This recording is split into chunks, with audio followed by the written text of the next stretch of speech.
One more time. Starting recording, go live. Like to introduce myself to everybody. Carleon Jones here. And this is another episode of Friday Night Financial Fix. This is episode 6. It's my sixth Friday in a row doing this. And the topic of the night is personal development. And my point of view on building personal development is the whole ideology for personal development is what do you personally want in your life? What are your goals? What are your priorities? What are your obligations in life?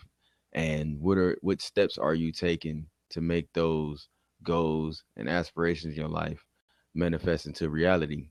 Well, first off, you have to just know you have to want these things more than you want to breathe. Once you want these things more than you want to breathe, the closer and closer you're going to get to accomplishing these things, and the closer and closer you're going to get to making those goals and aspirations true reality and a great manifestation within your life. And that's step one to me in personal development. Step two in personal development is knowing how to prioritize those goals and how to get your guidelines and everything in proper priority order, and basically just not giving up, man. That's where a lot of people fall off on developing their lives, their personal lives, and everything else that they have going on for themselves, business wise, and so on and so forth. And people lose inspiration, people lose motivation too easily. People get into all these different business ventures, people get these great ideas, and the first time that they try it, things don't work out, and they debunk on it and turn it back on it and quit on it. That's not how you personally develop yourself. That's not how you develop yourself business wise. That's not how you develop yourself in any form of fashion.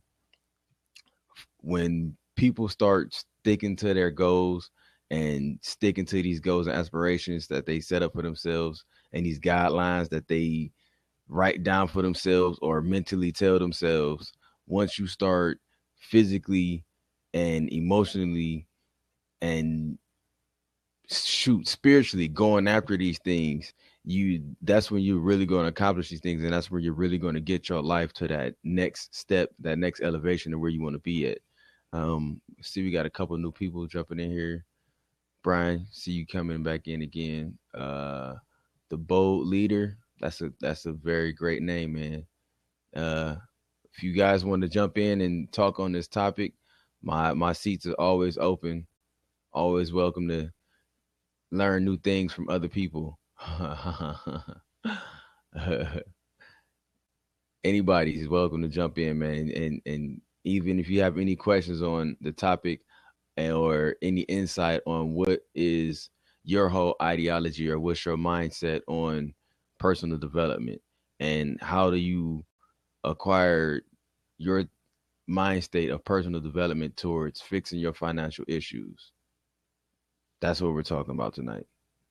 So if anybody wants to jump in and take a seat, don't just let me keep bumping my gums here all night, man, because some of you guys might have some great ideas yourselves. Might want to give you a 2 cent couple words. Anybody's welcome to take seats. JM Mannequin, thank you for jumping in. Especially the bold leader. Whenever you guys have any questions on anything that I have in my arsenal of knowledge about personal development, please feel free to ask any questions.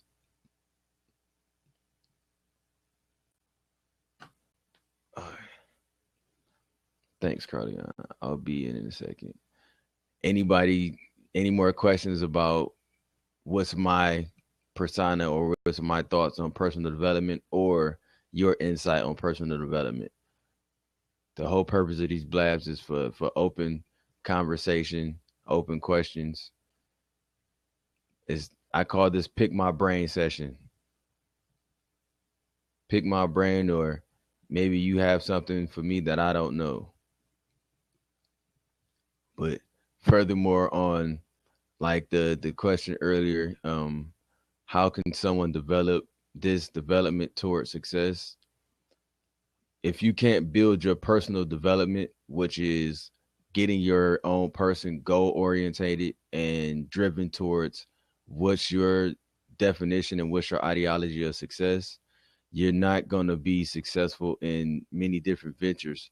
That first barrier, breaking that first barrier of great personal development, is going to be your first stepping stone towards reaching those business goals, reaching those life goals that you have set for yourself.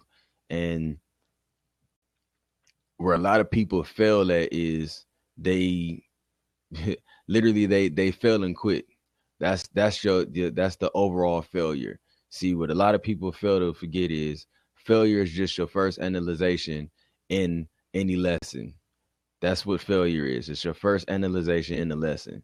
And a lot of people take that first failure and they quit on any type of endeavor, whether that's just a life venture, whether that's a business goal, whether that's trying to take up a sport, exercising to get their physical strength together, anything. That's what anything that you set forth in your life, you're not going to reach that rate or that height of success that you truthfully really really want unless you stay motivated, you stay driven, and don't let those first failures knock you down and stop you from reaching that goal. Would you say network marketing is all mindset? Network marketing is all mindset. I would say that network marketing is the broader broadcast towards marketing any type of business.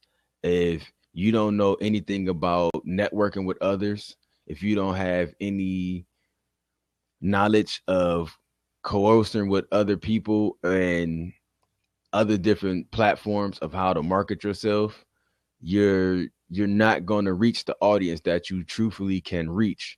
A lot of people still stick to the original ways of passing out flyers, passing out business cards, going to conferences, and so on and so forth, where there's different ways that you can basically reach a broader audience online. Like right now, I have myself set up to where I'm engaging with people from all over the world.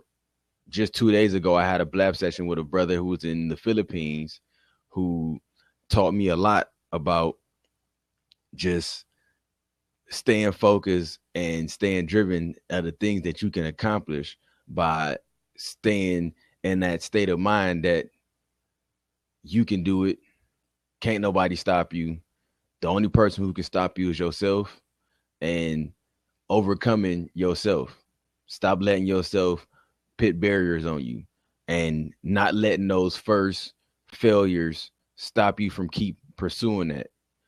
Once you get all of those things set in your head and breaking down your psyche, there's nothing that can hold you back, man. Once you figure out that the things that you feed into your subconscious mind is what's going to fester out into your everyday life and into your business ventures, into other people that you get to meet, it's going to consistently keep stopping you. Welcome, welcome, welcome, bro. How's everything going with you, man? Fail, then quit. That failure is the stepping stone to success, not to the roadblock. That's very, very true. That is very, very true. And a lot of people fail at that consistently. What's going on, bro? What's going on, brother? How's everything going with you? Hey, man, bless, man, bless. You already know, man. Of course, I already know. That was the same exact answer you gave me the last time I came in here. So I definitely believe you on that. You already know. I definitely know that you say that without any doubt. Yeah, I'm staying focused, bro. Staying focused. Right, right. And see, speaking of doubt and speaking of focus and speaking of knowing when something is true or not, you see, the personal development is definitely, I would say, has a lot to do with knowing yourself. Exactly. Trusting it into yourself. So, for example, you want to say something and then you want to have no doubt in your mind or in your heart that what you're saying is exactly true. So when you're saying something like, you know, I'm going to succeed, you should know that you're going to succeed. Exactly. Now, how to exactly really know that you're not telling a lie is really consistently doing something in order to really realize that you are doing something that you're setting yourself up for the future success. Exactly. So For example, I made a video the other day about consistency and grinding.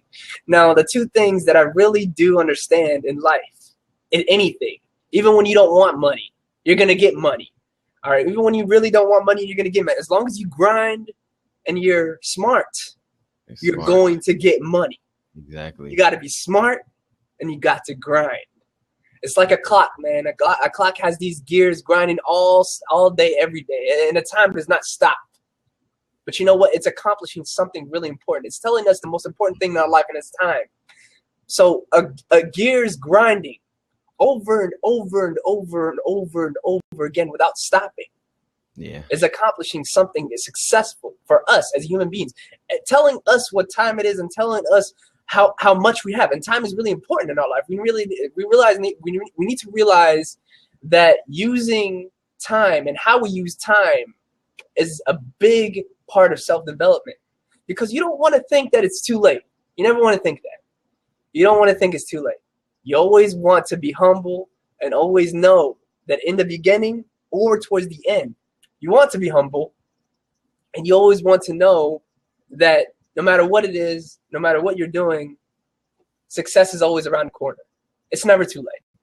Always begin with a humble beginning and end with a humble beginning. But you need to always know that the end, the victory is near, because it really is near. It's not gonna be far away from you. The more you do it, the closer you get. And the keyword close. Keyword close is very, very important. You need to always know that the closer you're getting, the closer you are. You never need to know that anything is far away from you, as long as you don't have the doubt. The doubt is what kills you. The only one who can beat me is me. Nobody else can beat me. Exactly. I'm the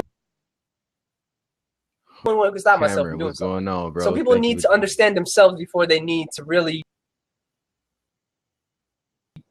go first self, mastering yourself, mastermind, mastering who you truly are, mastering your emotion, knowing yourself. Exactly. So and the thing is, a lot of people don't understand. You know, people want to come out and hit it with as hard as all. That's not how it works. It's like a pebble. You drop a pebble into water, and the water ripples a little bit, just a little bit. But then when you drop a pebble consistently in the water, it starts creating waves, huge waves, waves that can create tsunamis.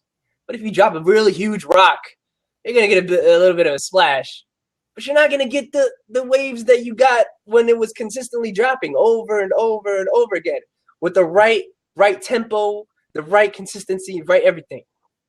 Yeah. So people need to have that mindset, and the way they're gonna develop that mindset is through self-development, to not being able to give up, because you're not gonna give up. I mean, it doesn't matter even when you really want to. I mean, the nature in human beings don't like to give up. I mean, and when they do give up, they get mad at somebody else who succeeds in what they failed at, and that's unhealthy. That's completely unhealthy, and that's a completely wrong way of looking at things. Like, a lot of people do that in a lot of different business states, though. They consistently, like in the corporate world, you see it all the time in the corporate world. Well, I've been here for 6 years and I've been doing this and everything consistently, and he got the raise. Why didn't I get the raise? That bitterness is going to keep pulling you back farther and further from your success. I see it in the network marketing world, or internet marketing, or stock markets, whatever. Anybody in any type of investment or business or deal, if they comparing and contrasting themselves with somebody else on how somebody else is doing things, that's a barrier on yourself. Never compare yourself to what somebody else is doing. Compare yourself to yourself, and knowing that you can do better than what you did before, and not letting those failures stop you, man. That's where a lot of people, I talk to people about this all the time, and sometimes I find myself having to repeat myself. That's why I honor myself for being so humble and patient, because a lot of people, like a lot of mentors I've come across in this business, in any type of business, they're not patient, and they're not gonna, like, try to understand why you're so scared or why you're so fret of the whole situation. And they rather just go back to the old ways of doing things, or the way that they mentors did it, and not waste their time on you. Hey, my man Cameron coming to jump in. See, Jaleel, I thought you was a boss mindset, you got to meet Cameron, man. This guy right here, he's on his way, man. Well on his way. Young, he's not even what, you be 20 in March, Cameron? Yeah, I'll be 20 in March. Man, this guy right here is like all over the stock market, and he's all over everything right now, bro. Staying focused to being in your shoes, to being 20-something years old in retirement, you know? Yo, I lost a little bit today. It's definitely my year. I can tell you that for a fact. I want to tell you something. I figured out. Well, I didn't figure out. I always knew this, but I didn't apply it until recently. Seeing the disadvantage, seeing the advantage in. I'm sorry. No, I was saying what's up to Calvin. I just seen Calvin jump on, man. Well, seeing the advantage and disadvantage. See, that's a really important topic. I really want to talk. And it has to do with a lot about personal development as well. So seeing the advantage and the disadvantage really takes time. Okay.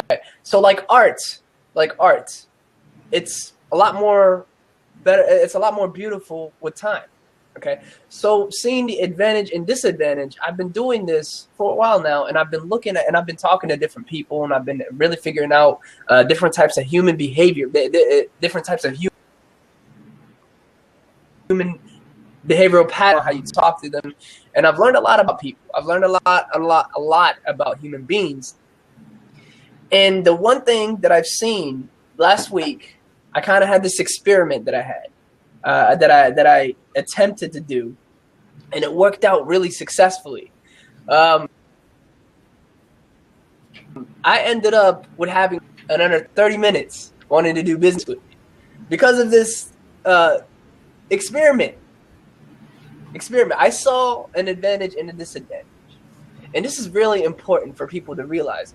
Now, a lot of people don't see the advantage and disadvantages because they're very ashamed of their disadvantages. Now, when they see something that they don't have or something that they can't really show off, they almost feel really ashamed. They don't want to move forward. They say, oh, I can't do that.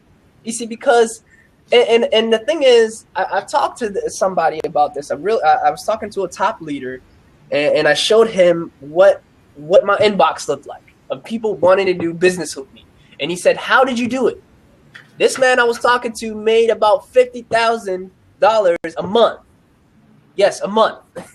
And he was thinking, how did you do it? He said, how did you do it? He messaged me, and I said, look, this is how I did it. And he said, wait a minute, I can't do that. I said, why you can't do it like that? He said, I'm almost really ashamed to do it like that because I'm a top leader and I make this much money. Money. Oh. So I said, by doing what I showed you, because I make less money than you, or what is it? He said, I can't do it like that. He said, it's gonna hurt me. I said, what is gonna hurt you? The only person that can hurt you is you, not anything else. So personal development, his pride got in the way.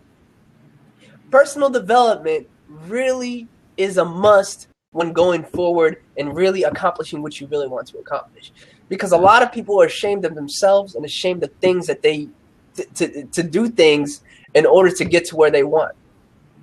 You know, and it's really a shame that a top leader that I've spoke to actually said that to me. And I'm pretty sure a lot of top leaders are going through that. But you know what? I have seen top leaders because of their pride or their emotion.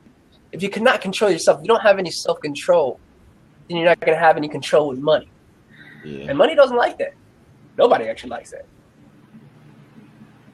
So true. Yeah. So true. So I want to ask you a question, actually. Cameron, I didn't really get to know you. I didn't say anything. So how you doing, man? How's everything going with you? Good, man. How about you? And everything is great, man. It's always great. So I want to know, so you've been doing network marketing or stock? What is it that you've been doing? No, I'm messing around in stock. Day trade. Okay, that's great. I know some things about stock, and it's real nice. It's a great way to gain a lot of financial gains, and it's and you know, like network marketing, it's an art, man, and it takes a lot of time. So if you're really good at that, then I would say by 20 years old, I'm really impressed by that. You know, I'm 23 years old myself, and I'm planning to retire this year. And the things I've been doing, man, and things I've figured out, I've really have seen many younger people like me and you get up there because of consistency. And I want to ask you, what is it that you've learned right now? how did you get to that? Did you tell me your game plan is what I'm asking. Like what pushed me to where I'm at now, or like what? Right. Man, I guess it would be like I just opened my eyes and just kind of like put it like open my eyes and just found out it was more to life than, you know, just working like all the way up to like, you know, you're like 60 years old and then being up. I put it like this, man. Like most people they'll go their whole lives without, you know, leaving the country or even their state really. But like I put it like this, man. Like most people they'll work their whole lives to like 60 and they're retired, and then I guess that's when they're supposed to enjoy life. And I put it like, well, I'm not gonna be able to enjoy life and travel the world at 60, you know, being an old person. But that's not what pushed me, man. It was like I opened my eyes and just, I mean, figuring out like, fuck, I don't know how to put it, man. It's like it's more to it than the way we were just, you know, we were taught it was how it's supposed to be. Right. Sorry, my mind's like, I don't know. My mind's not all the way there right now. Understand you. No, I'm listening. No, go ahead. That's why I was just being quiet, man. I was just, you know, just getting in on it, just listening what y'all want. Right. And you know, I really like that you said that. Man, that was one of the main things. A lot of people settle for less, and they're all right with it. Right. Yeah, and I really do enjoy what you said about, you know, your mind is not like how everybody else is really, because, you know, as we grow older, and I talked to Carleon about this a lot, is that as we grow from kids, we go to school in the morning time. The reason why we go to school in the morning time is that we are set up as human beings. When we wake up in the morning, that's when we think, that's when we absorb the most. Yeah. So when we go to school in the morning, we have that the team leader, you know, the teacher is the team leader. He's the boss. And they pretty much want to program us to think that we have to live our whole life with somebody telling us what to do. It's really funny. Actually, I had an English teacher angry about what I said, and I didn't even understand it. It was in my 7th grade. Look, when I grow older, I want to do something. I want to be my own boss. I don't want nobody telling me what to do.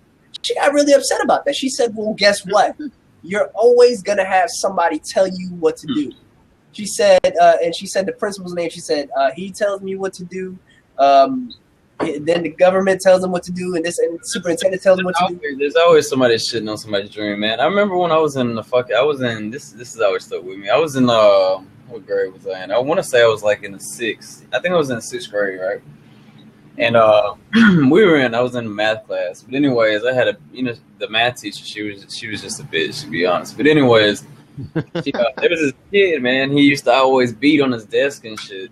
You know, making beats and whatnot. That was his thing. And one day she blew the fuck up and actually got in this kid's face and was like, I forgot what she did, but basically she was ranting at him about, I guess, the rap industry. She was like, you need to be focused on this, like, you know, yada yada. And then I guess she went on to prove a point. She was trying to make rappers look bad. She was like, you know, rappers only get like a penny on every disc they sell, yada yada.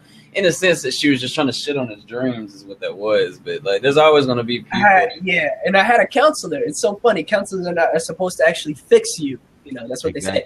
So I had a counselor to tell me that you need to get better grades, and that only 10% of the people right here in the school that you see right now are going to be successful.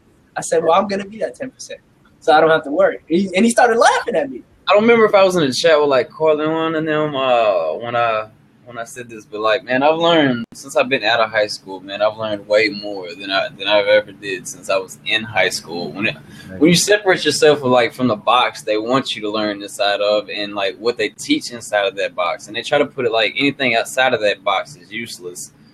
That's kind of like, I believe, like once you get outside and you start thinking for yourself and not what you were always trained to think and shit like that, man, the world kind of opens up. Like, this is one thing, man. People always say this, like this, like I think I said this is there's a million ways to make money. That was like, that's a, you know, people say that's in quotes, it's in books, you know, how to make money, shit like that. But there's a million ways to make money, and you hear people say that. But then again, you never see people step outside their comfort zone, even try one or two besides their regular 9 to 5. Right. Exactly. A lot of people. A lot of people, like, the main thing is like we talked about it, like the main reason people fail and they don't succeed is, or they just keep their regular 9 to 5 their whole life and work their life for someone else. But it's like they're just scared of failure. They're scared of they're really scared of failure. And then, like, a lot of people, they're scared of what do they do if they become successful. A lot of people anxiety over becoming successful, not knowing how to handle it. And the thing is, it's their fault. It's their fault because you know what? Like I said before, I said it's all about you. You're the one who really creates whatever you think about. So I mean, like I was reading this one book a while back. I don't remember the title, but it's been a while, and it was saying things that you think what you become. And I was thinking, I say, you know what? Your brain is such a powerful thing. Because what you think about literally comes out to reality. When you really think about this whole entire world, how it was created, how these buildings, this architecture, all these things that we've really developed as human beings and how we evolved, it's really the power. They shared a vision together and then they created it. Leaders are creators. Followers are what follows the creators. That's how it is. So as a creator, as a leader, you need to share your vision with the people that follow. And some of those follows will also turn into creators as long as you keep a strong and healthy. It's going to illuminate what you think. Now, like I said before, when you wake up in the morning, sunrise, that's the best time to wake up. Why? Because that's when you absorb the most. That's when you can actually imitate anything over and over again. When you are consistently waking up in the morning and just thinking about your vision all the time. I mean, and even for people that really understand, that really don't understand how to really envision something, why not lie to yourself then?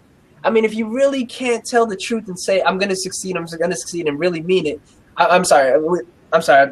You definitely got to believe it. It's like right here, man, on my wall. Let me show you. Like, I can't really see you because I think your camera went out. Yo, I don't know if you can see. Can you see me, Carleon? I see the wall. Right. All right. See, like, I got 2 quotes, right, and then I got another one. You know what I'm saying? Like the bottom one, the very bottom one, right there. Anyways, the bottom one. It says, no matter how bad it is or how bad it gets, I'm gonna make it.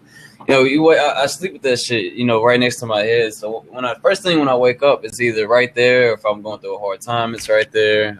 And then the other quote above it is, legends aren't born, they're made, and they're made just like anything else through hard work, and that's the price that we'll have to pay to achieve that goal or any goal. That's Vince Lombardi. Yeah. Right. Great quotes, That's man. great. Yeah, you need to speak. I'll tell you this, man. This is pretty scary statistic, and it kind of makes you really want to push yourself harder. At least it makes me the average person, right, their whole life, if you add up all the hours that a person sleeps, it usually adds up to 8 years. Like, if you live I forgot the actual, like, the limit but the average person will sleep 8 years of their life, right? Just 8 years. If you add up all the hours you slept your whole life, that's 8 years gone. So just imagine the hours you spend working for a job or a place that you're unhappy in, and think about how unhealthy that is for your mental state. Like I said, like where I used to work at, people every day used to come in. I mean, it was never a night, I worked on the night shift, but it was never a night people didn't come in and bitch about the job. It was it was guaranteed, you know what I'm saying? Either it's the managers, the workload, or it's going to be always bitching.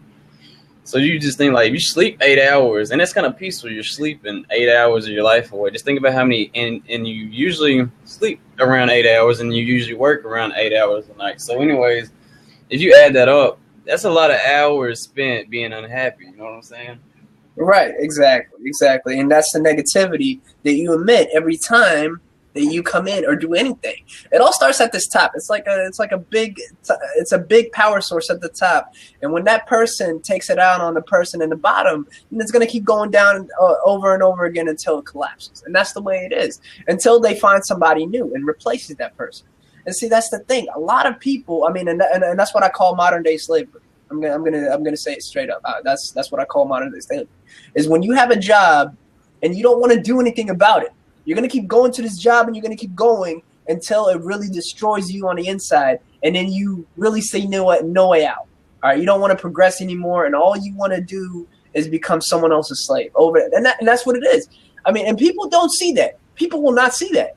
Well, a lot of people don't open their minds up either, man. Like there was one of my managers actually. You know what I'm saying? I think he had been there where I was working, and he had been there for like close to like 15 years, man, and like he stays buying lottery tickets. That's like his dream. I guess he believed like that's all he talks about, man, is the lottery. That's his ticket out. Like, you know, and they're sad though. There are a lot of people. I'm not saying that you won't hit the lottery, but there are a lot of people who go their whole lives working a job and thinking the only way it's just gonna happen is if it's somehow handed to them. You know what I'm saying?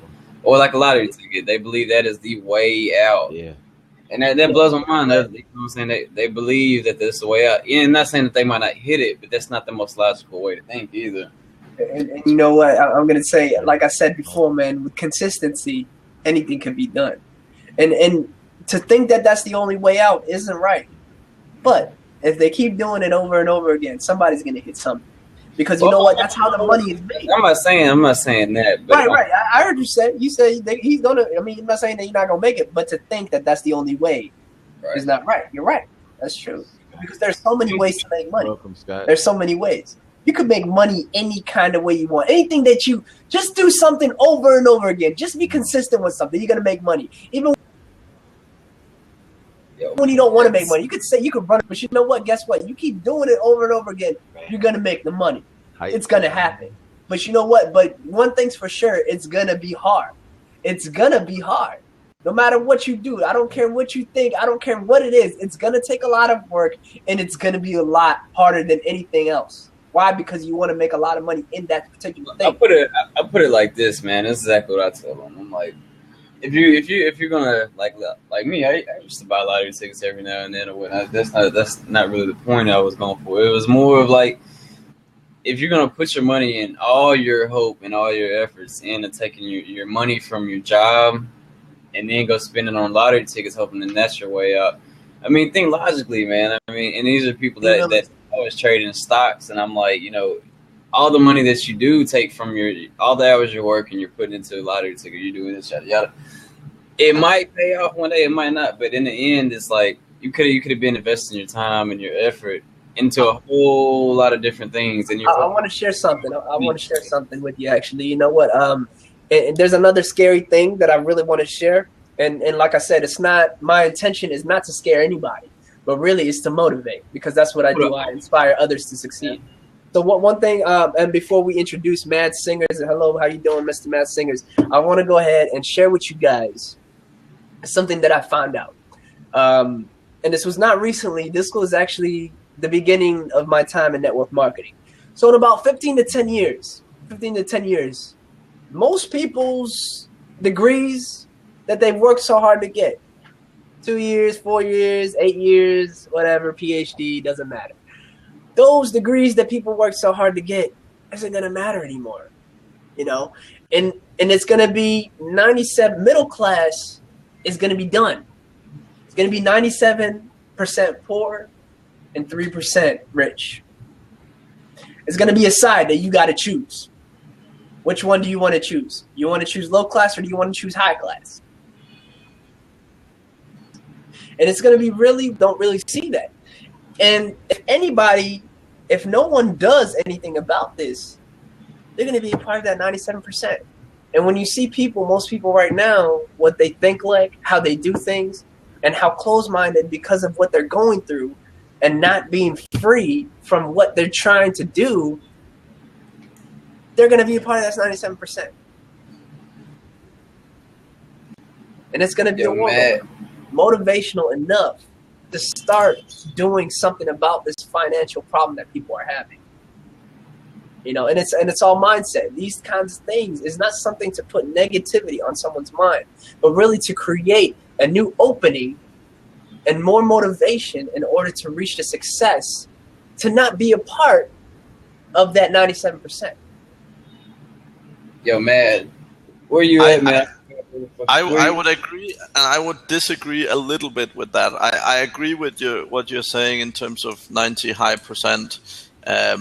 In the end of the day, though, for me, it's not just a question of do it yourself, right? I mean, in the end of the day, I believe there'll be plenty of middle class left. It's not the stuff I want to do, but I believe there'll be plenty of middle class left for people who want to be good at different things, right? And I mean, jobs is not going to disappear from one day to the next, right? They're not. But the key thing in terms of mindset is whatever you choose to do, if you choose to do it alone or if you choose to work for someone else doing it, the key thing is you have to work on becoming the best you can be, right? If you think taking an education is enough and then spending the rest of your life working, that won't be it, right? But if you get a job, if you focus, if you become very good and keep learning that shit and you become one of the best, even in a job, you will still be in a very healthy position, right? So I understand what you're saying with the 97%, and I understand the motivational piece behind it, but I'm just, I don't believe everyone is cut out to do it themselves, right? And some people don't want to. I mean, they don't want that lifestyle, and I think that's totally okay, and that'll work for them as long as they make sure they're very, very good at what they do. Yo, Mads, I don't know if it was with you and Carleon the other day when we talked about it. But that's basically what we brought up. It was like, you know, you're always gonna have to have that. It's like you're always gonna have to have the lower class people working. You're always, because without them, then there would be no winners. You wouldn't have the top dogs. You wouldn't have people that can work for themselves. I mean, you're always going to have people that stay inside the box. You know what I'm saying? It's not that maybe they don't think outside the box. Maybe that's just where their comfort at. That's their comfort zone. A lot of people are most people never succeed because they don't ever step out of the comfort zone. They never risk it. They never get out there. But we're always going to need and have to have people that don't. You know, and that's just their mentality. I mean, you're always going to have people that fail and have people succeed. And I mean, it's all like a mental state. And you got people. That's why there's not that many people that really just drive themselves to be, you know, winners and to be on the top. And I mean, some people are just okay with living a regular lifestyle. That's kind of how it is. So, but without, I want to ask you guys something. I want to ask you guys something. What's the biggest risk that you guys have taken outside of your comfort zone?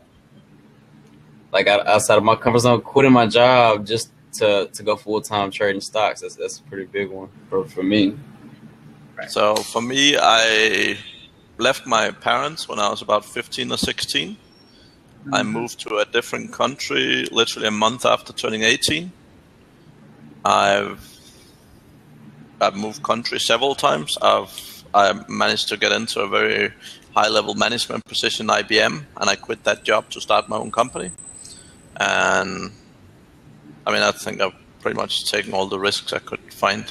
I love calculated risk. I love.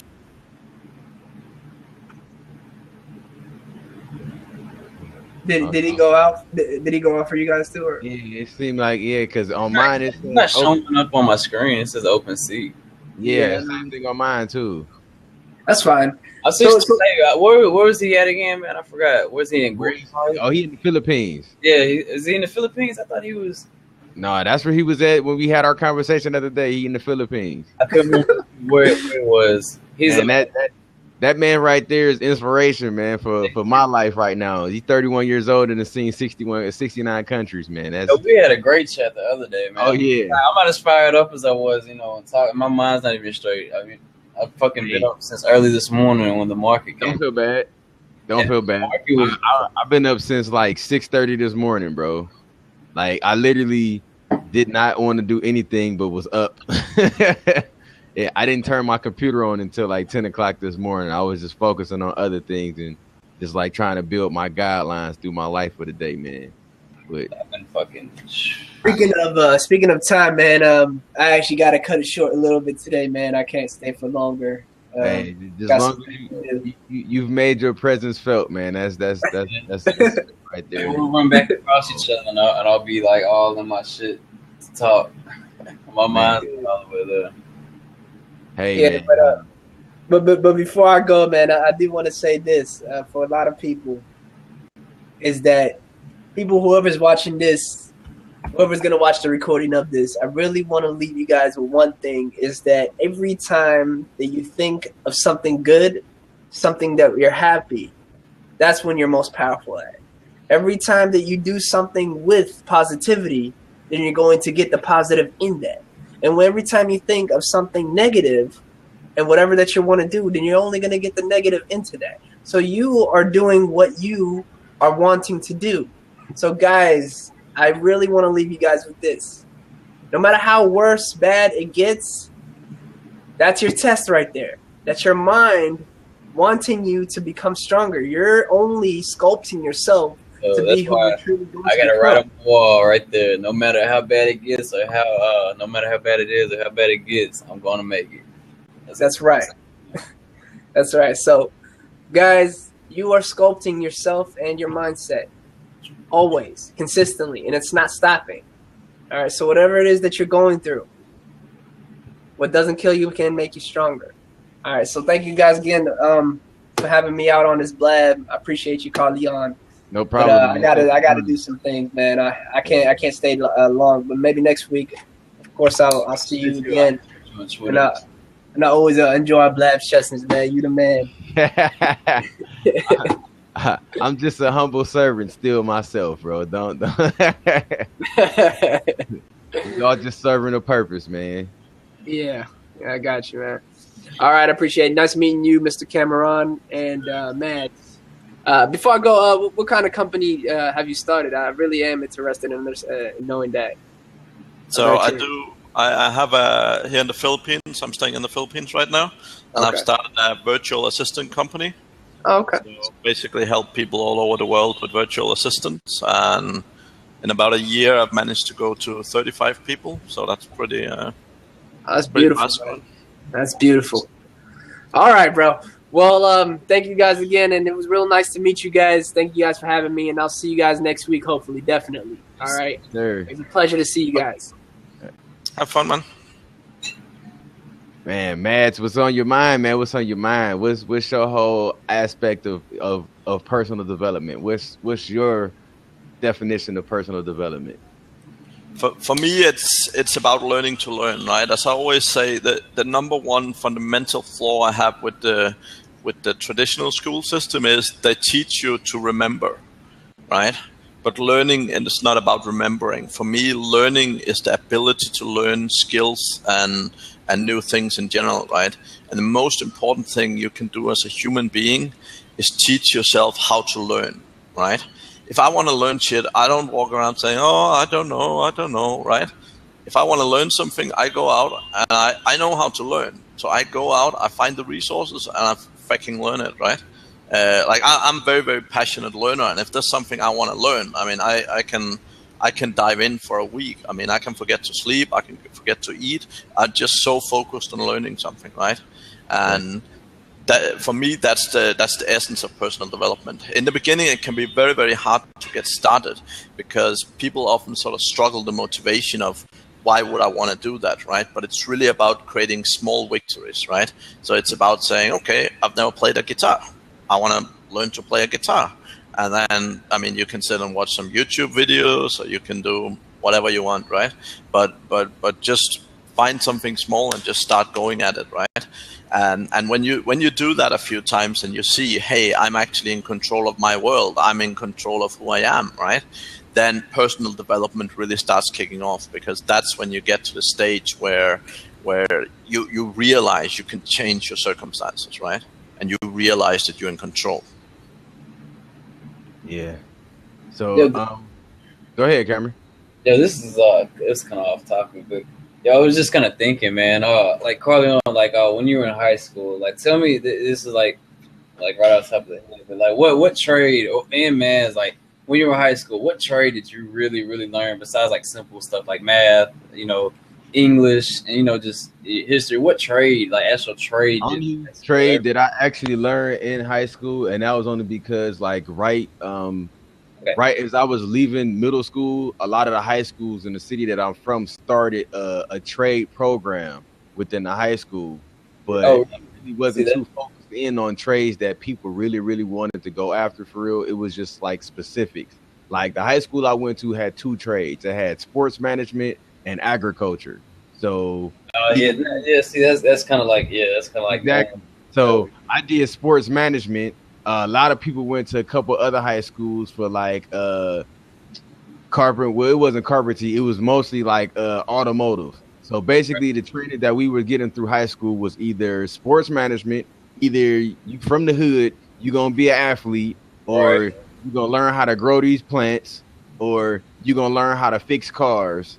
And what other trade school was it? I was thinking about it, man. Automatic. It was auto mechanics or workshop, trying to train you to work in the factory, training you to work in sports, or training you to grow some type of agriculture or auto mechanics.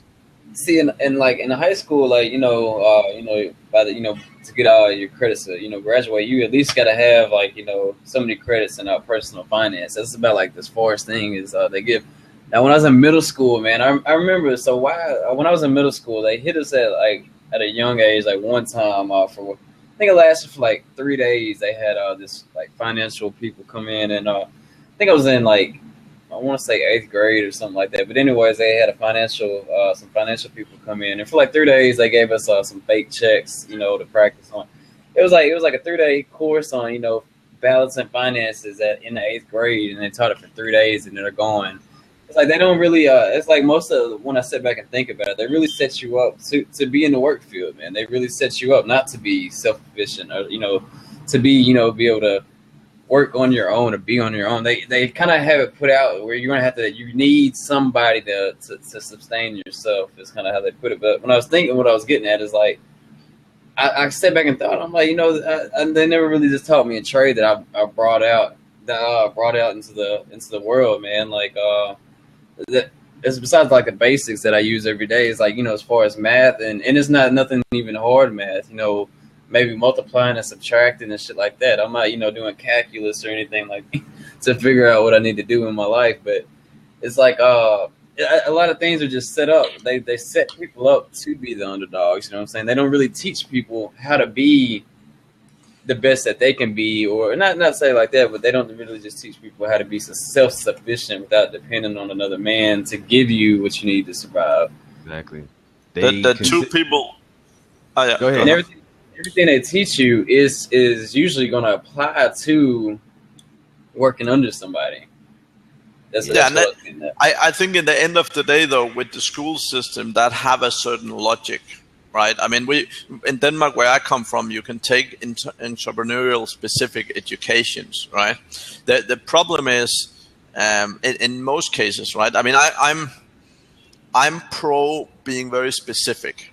Right. A lot of school systems, they're very broad. Right. If you say, oh, I want to be an auto mechanic, they're like, well, you need 2 hours of history and you need 3 hours of French and like all this sort of shit, right? That's non-relevant to the specific education. So I'm very firm believer in specific making educations a lot more specific to what they're dealing with, right? Because I can't understand why if you take an education, even as an auto mechanic, why half the time in that education have nothing to do with being an auto mechanic, right? So is well, no way. I'm listening. I didn't mean to cut you off. I was just dumb. Okay, so but that's at least from my point of view that's a key thing, right? So really honing in the specifics on what people want to be. But I think a lot of the time, though, I mean, the educational system is built specifically to educate people for certain jobs, right? That's the way. I mean, that's the whole point of the education system in itself, right? The problem is, most of the skills you need as an entrepreneur is not really shit you will learn in school, right? It's not, I mean, because to be honest, the majority of it is stuff like confidence, courage, throw it out there, get started, right? I mean, it's often things that, as an entrepreneur at least, there's a lot of stuff that you won't really learn. You can learn some practical stuff like how to balance your books, how to do bookkeeping and shit like that, right? But in the end of the day, that's not what entrepreneurship is about, right? Entrepreneurship is just about going out there and throwing ideas out and seeing what sticks, right? And really that whole, it's the problem for me is the school they don't teach mindsets, they teach skills.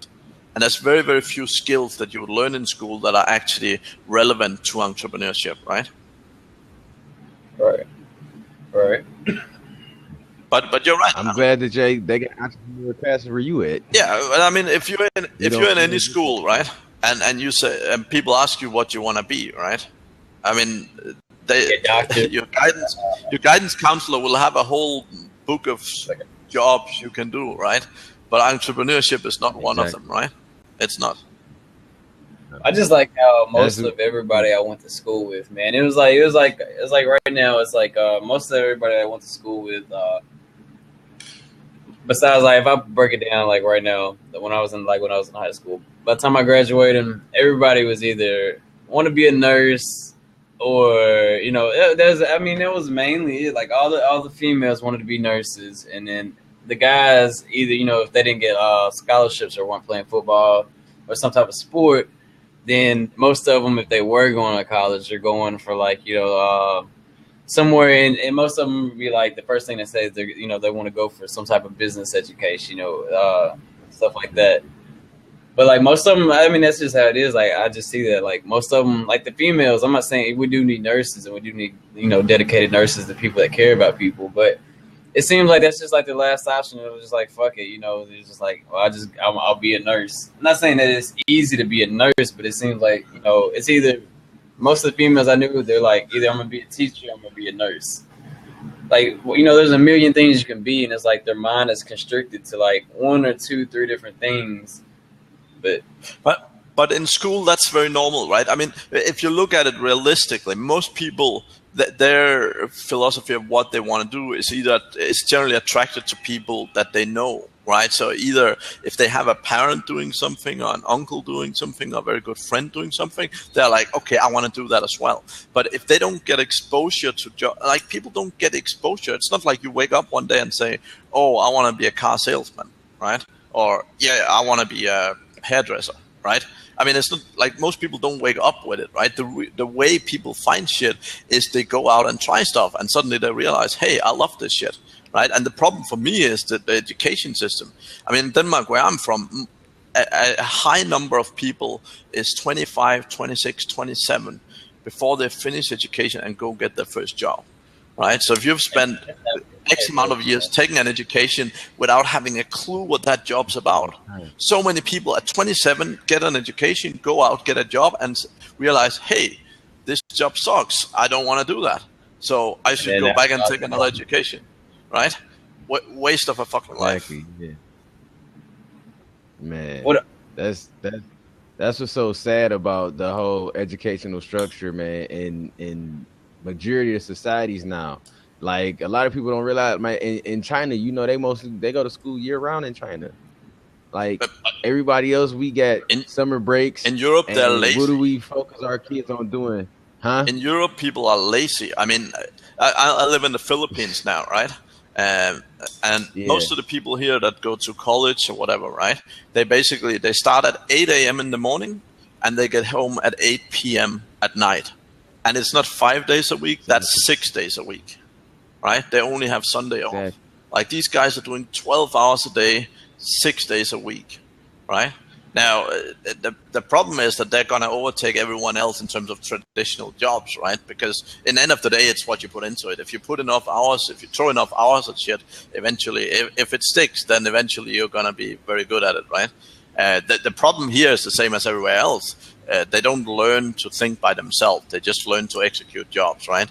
But they're going to be significantly better at doing that than most Westerners very, very quickly.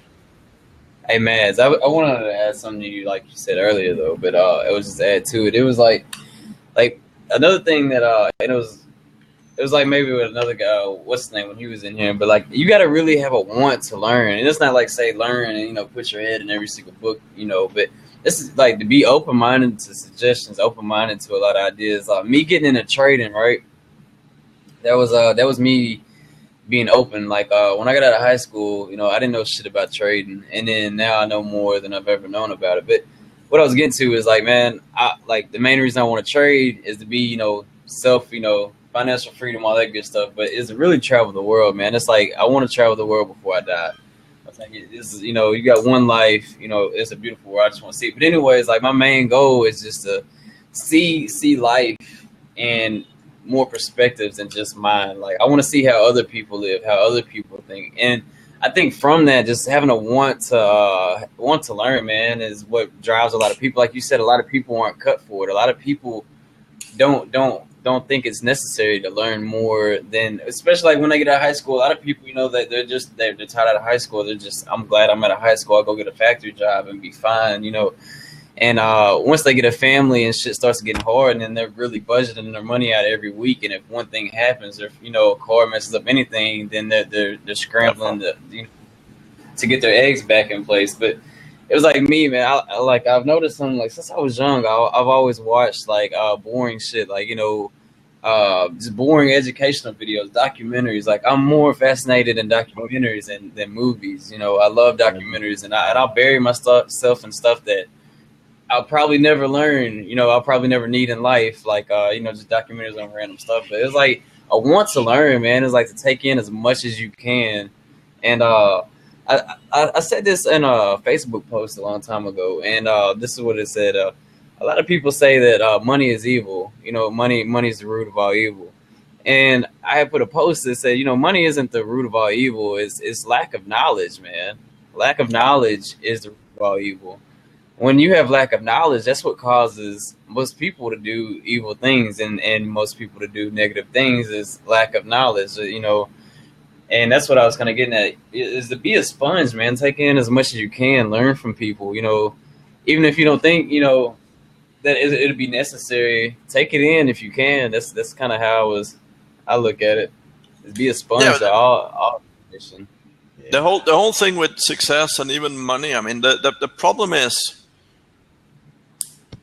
the problem is if people are not, like, if people have worked for the money. I mean, if you look at people like Bill Gates and Steve Jobs and all those guys, right?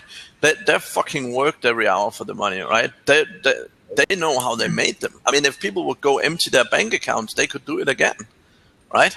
They know how they made them. For them, it's not about the money, right? I mean, if they have $2 trillion. I'm listening. Yeah. So the key point is, I mean, for them, it's not about the money, right? The time where money becomes an issue is when people don't know how to handle them. When people that win the lottery, right?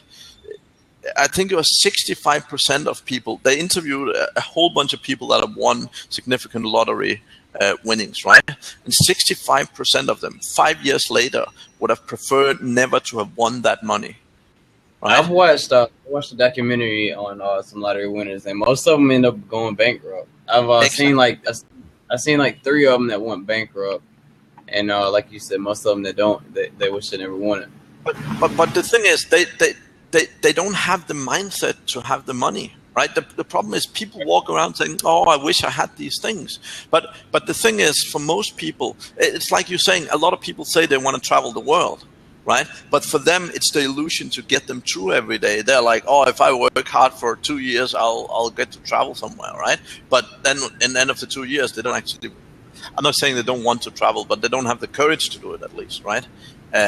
Whereas in the end of the day, right, a lot of it is really about growing that mature mindset and growing the mindset that it's not about money, right? I mean, I'm probably the least materialistic guy you'll ever know. For me, it's more for really just, man, I've took a notice to how short life is.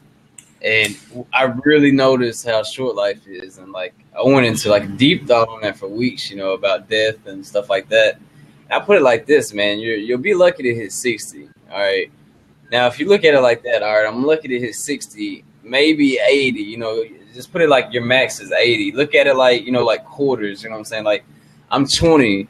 So, like, if I've lived, all right, I just lived 20 years, right? I live another 20 years. That's half of my life right there. Like, you know, that's, you know, it depends on how you look at it. Or if you look at it like, all right, I'll be lucky to hit 60, that's over half your life. So, I seen how short life really is. People think life, you know, is long, and some people just don't think it through about death and, you know, the end of, which not that matters, but like, I want to make as much matter as I can in the short time I have here, like with family, with just help. My main goal is to help the world, man. I want to leave. Like I said, I want to become a legend. I want to become a billionaire, and I want to die broke. That's my goal.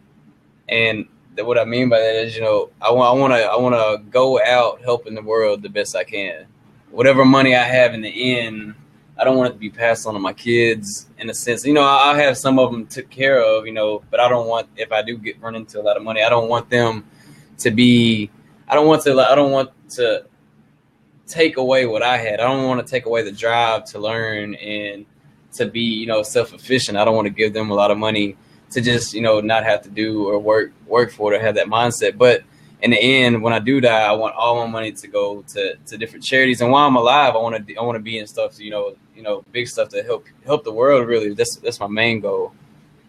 And I wouldn't say my main goal is like traveling to be part of my stuff, but my main goal is to help the world. And that's kind of what motivated me to.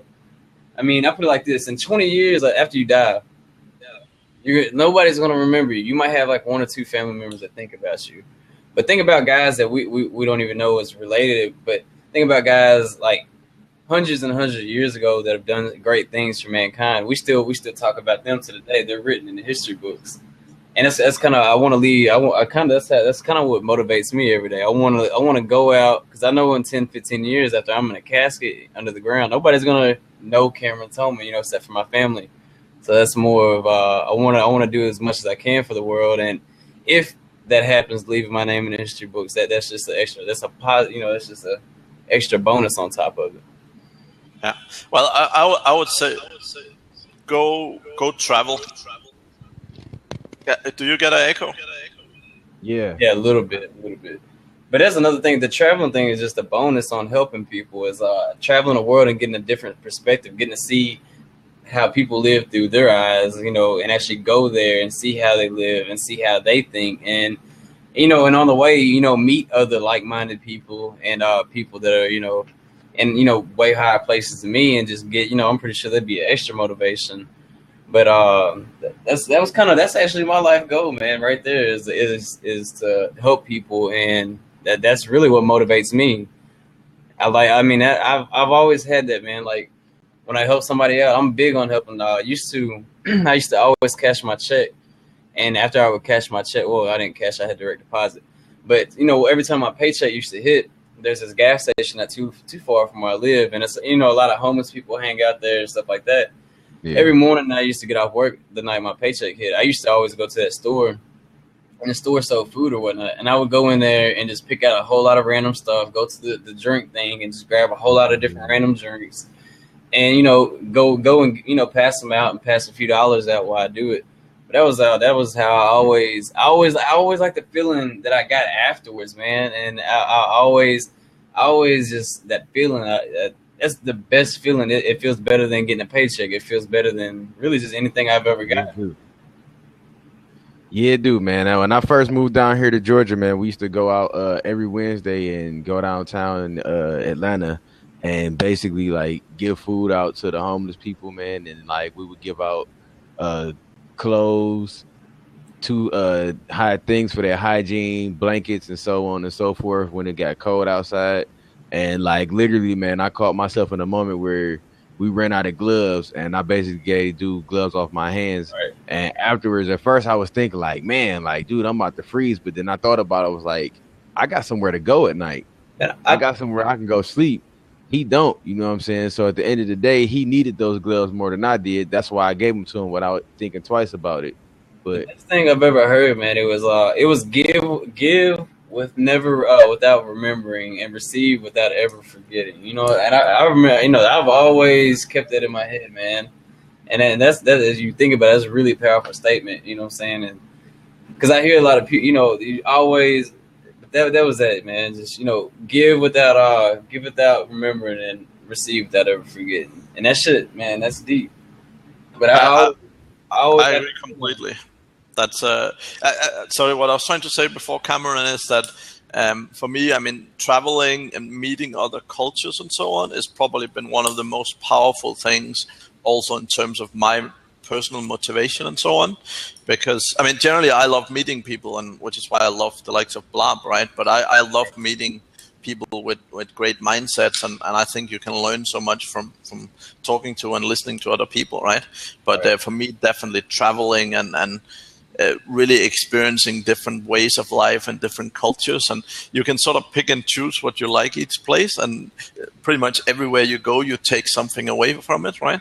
And I mean, I've been to 69 countries so far, and I'm planning to get to all 197 or whatever before I turn 60. So I'm very aware of the fact that life might not be that long for me. So I am trying to complete it early. But for me, the key thing is really that input from so many different sources, right? Input from so many different people, and that inspiration you get a different perspective than your own. I mean, exactly. You get a different perspective on life than what you're taught or how you're raised up, and that's really what I want to get out of it is to see how people live and stuff. And another thing is like on the way while traveling, just anybody that, if I can help them, if I'm in a different country for anything, help them money wise, or maybe a little motivation or anything. But like I think like the biggest gift you can give to a human being is hope. You know what I'm saying? Like the best gift you can give to another human being is hope. And like I think once you help people and you really in your heart you're doing it for the intention of actually helping them and to better their life and give them hope. I think that's the best. That's the best thing a human being can do for another human being, and not a whole lot of people had that mindset. Of course, if everybody had that mindset, we wouldn't. The world would be a whole lot better place. But then again, this money, it's not the same money, but not everybody has that mindset. Yep. Yeah. So if everybody had that mindset, like you said, we'd be a whole lot better off. But unfortunately, we don't have that benefit right now. That's the reason why we kind of possibly do these things that we do now with meeting each other and getting to understand of there's more people out there like us that think the same way, and what can we do towards applying that towards helping other people with their personal development, because that's another major part of personal development is being able to want to help others with the things that you've learned and the things that people need. Yeah. And that's, I mean, the fundamentals, it's a fundamental, right? I mean, I would say one of my really great experiences, I went to Thailand a few years back, and I did volunteer English teaching for 6 months, right? And these people, they had never heard sort of any kind of native English, right? There was always this sort of very poor Thai English accents. And that was one of the reasons why people didn't learn to speak English properly, right? Because they never heard the real accents and they never got to communicate. And I mean, right.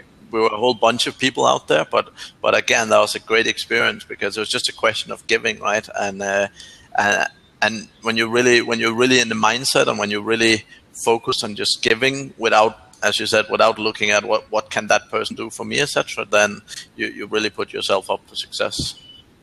Yeah, well, Carleon, another thing, man, like, we're talking about, people, me and mindset, like, of world peace and stuff like that. How do you think, what do you think we'll ever see world peace in 20 years? Where do you see this at? In the next 20 years, will we ever see world peace? Man, I don't see it in the next 20. And I don't see it in the next 20. What I ran across is mainly kind of goes back to traveling the world and getting a perspective on a lot of how people live. And what I'm getting at is, a lot of people don't understand other people. It's a lot of misunderstandings and it's a lot of misperceptions given, and a lot of it also goes back to religion. Religion separates a lot of people, and the main problem that comes down to religion and separating people is a lot of people aren't open to other religions. Everybody wants to have the dead set mind that they're right, and anybody that goes against them is wrong. Christianity or any religion you take. And me, I love learning about every religion. I like, whether it's, anything, I believe in an ultimate creator. I believe, that we have some, that there's some person, there's some, ultimate creator behind our galaxy and yada, yada. But at the same time, I believe in Buddhism, and that's more like more philosophy than a religion. But that's, a lot of people just aren't open to anything. They shut everybody off. So that, when you shut people off, you don't learn anything about them. You just get, you can get two shits. So that's where a lot of anger comes from. Not a lot of it, but that's where a lot of people are separated at. A lot of people just get separated at culture and religion, and they're too afraid to Culture, and that's a major problem in society that I always look forward to. And oh man, okay. Like any religion, man, interests me, especially if it's like like overseas and like smaller places like that are separated. They got their own. I just like learning everything about people in general, man, because I know it's more to life than my life and what I'm taught. And it's complete like he's like Matt has traveled a lot, man. I'm pretty sure he's like every time you meet a new culture, it's like being in a new world. It's like fucking fresh to you all over. It's got to be like you get that feeling of like just like being like a kid, learning shit all over again. Yeah, but yes and no. I mean, for me, to be honest, I think I'm pretty easygoing compared to most people, right? I mean, I'm not the kind of guy that's like, oh, this place sucks. They have no air conditioning, or they don't have whatever people are always looking for, right? But I think if you go to different places with open eyes, right, it's not just for me about learning the culture specifically, right? It's also just about seeing. I mean, when I was young and when I was 18, I left Denmark where I was born, right? And I moved to the UK. And in the beginning, I was quite annoyed with the speed and tempo of everything because it was so slow, right? I mean, in Denmark, if you have a meeting at 8 a.m., you're there no later than 5 minutes to 8, right? In the UK, if you have a meeting at 8 a.m., you might leave at home at 8 a.m., so you'll be there at 9, right? And that whole mindset, in the beginning, it really pissed me off, right? But when you've worked with it for a while, you start. I'm not saying I'm gotten into the mindset, but I'm now able to cope with it, right? And I can understand. I can sort of see people coming from different angles and find ways of, for me, being as effective as I can with the different people I meet, right? Just so Carleon, what's your main goal you're working towards right now? My main goal that I'm working towards right now is Right. basically just building up my presence online and getting my business and my lifetime goals out to the world, because like what you said, just spreading your message and helping people. Like my main goal is to like break the chains of the things that we went through from all of our backgrounds, different backgrounds of how we were prepped in school to be just employees, to start setting up financial classes for our kids. Because like I got kids myself that are 10 or 11, and they're already at the age to where they're asking me about what's the best ways to budget their money, what's the best ways to do this, best ways to do that, and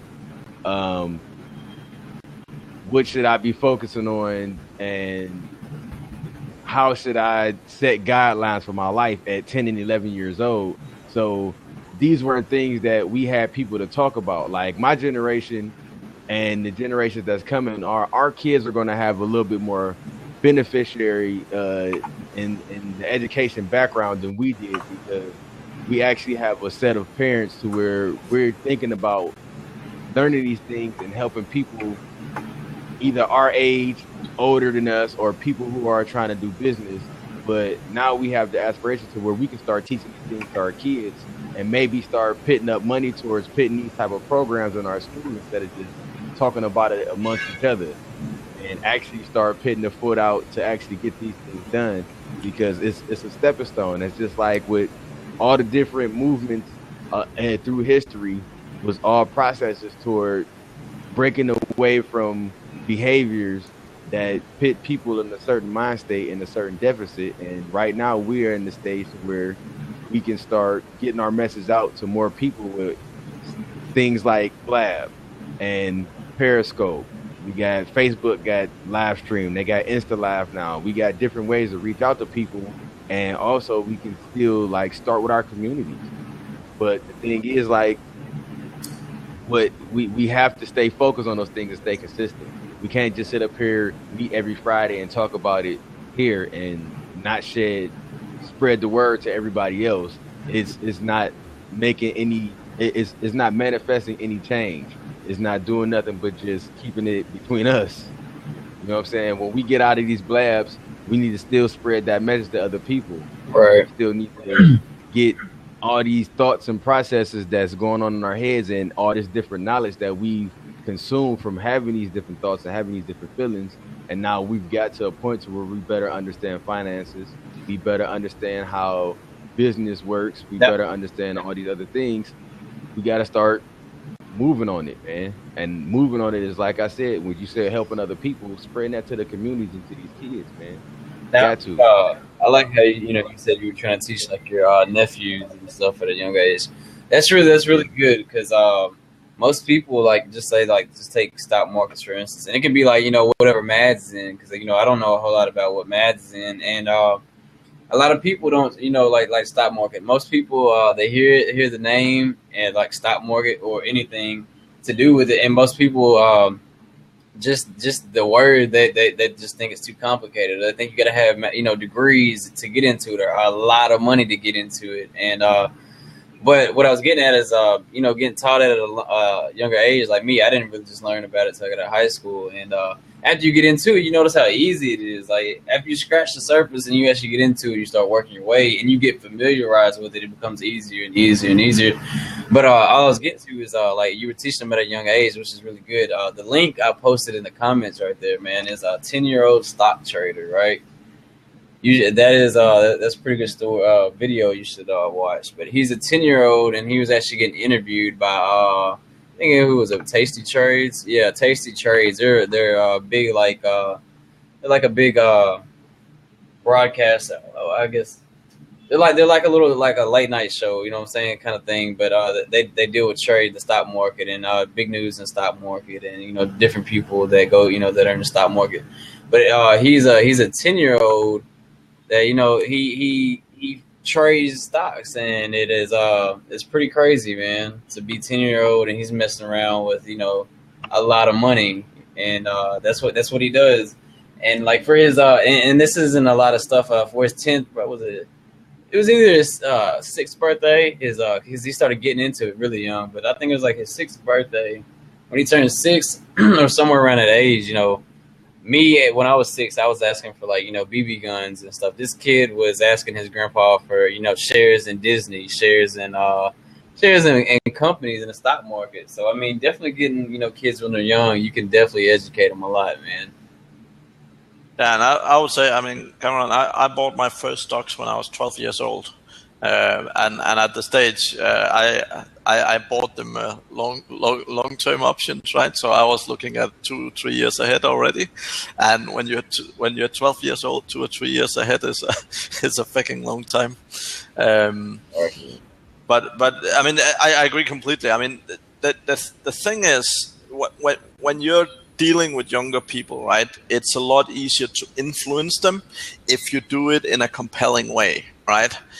So I should say, I mean, it was just as I mentioned before, right? If people have a granddad or a father or something that does something, they're much more likely to be they're much more likely to be interested and say, oh, when I get older, I want to be working on the stock market or whatever, right?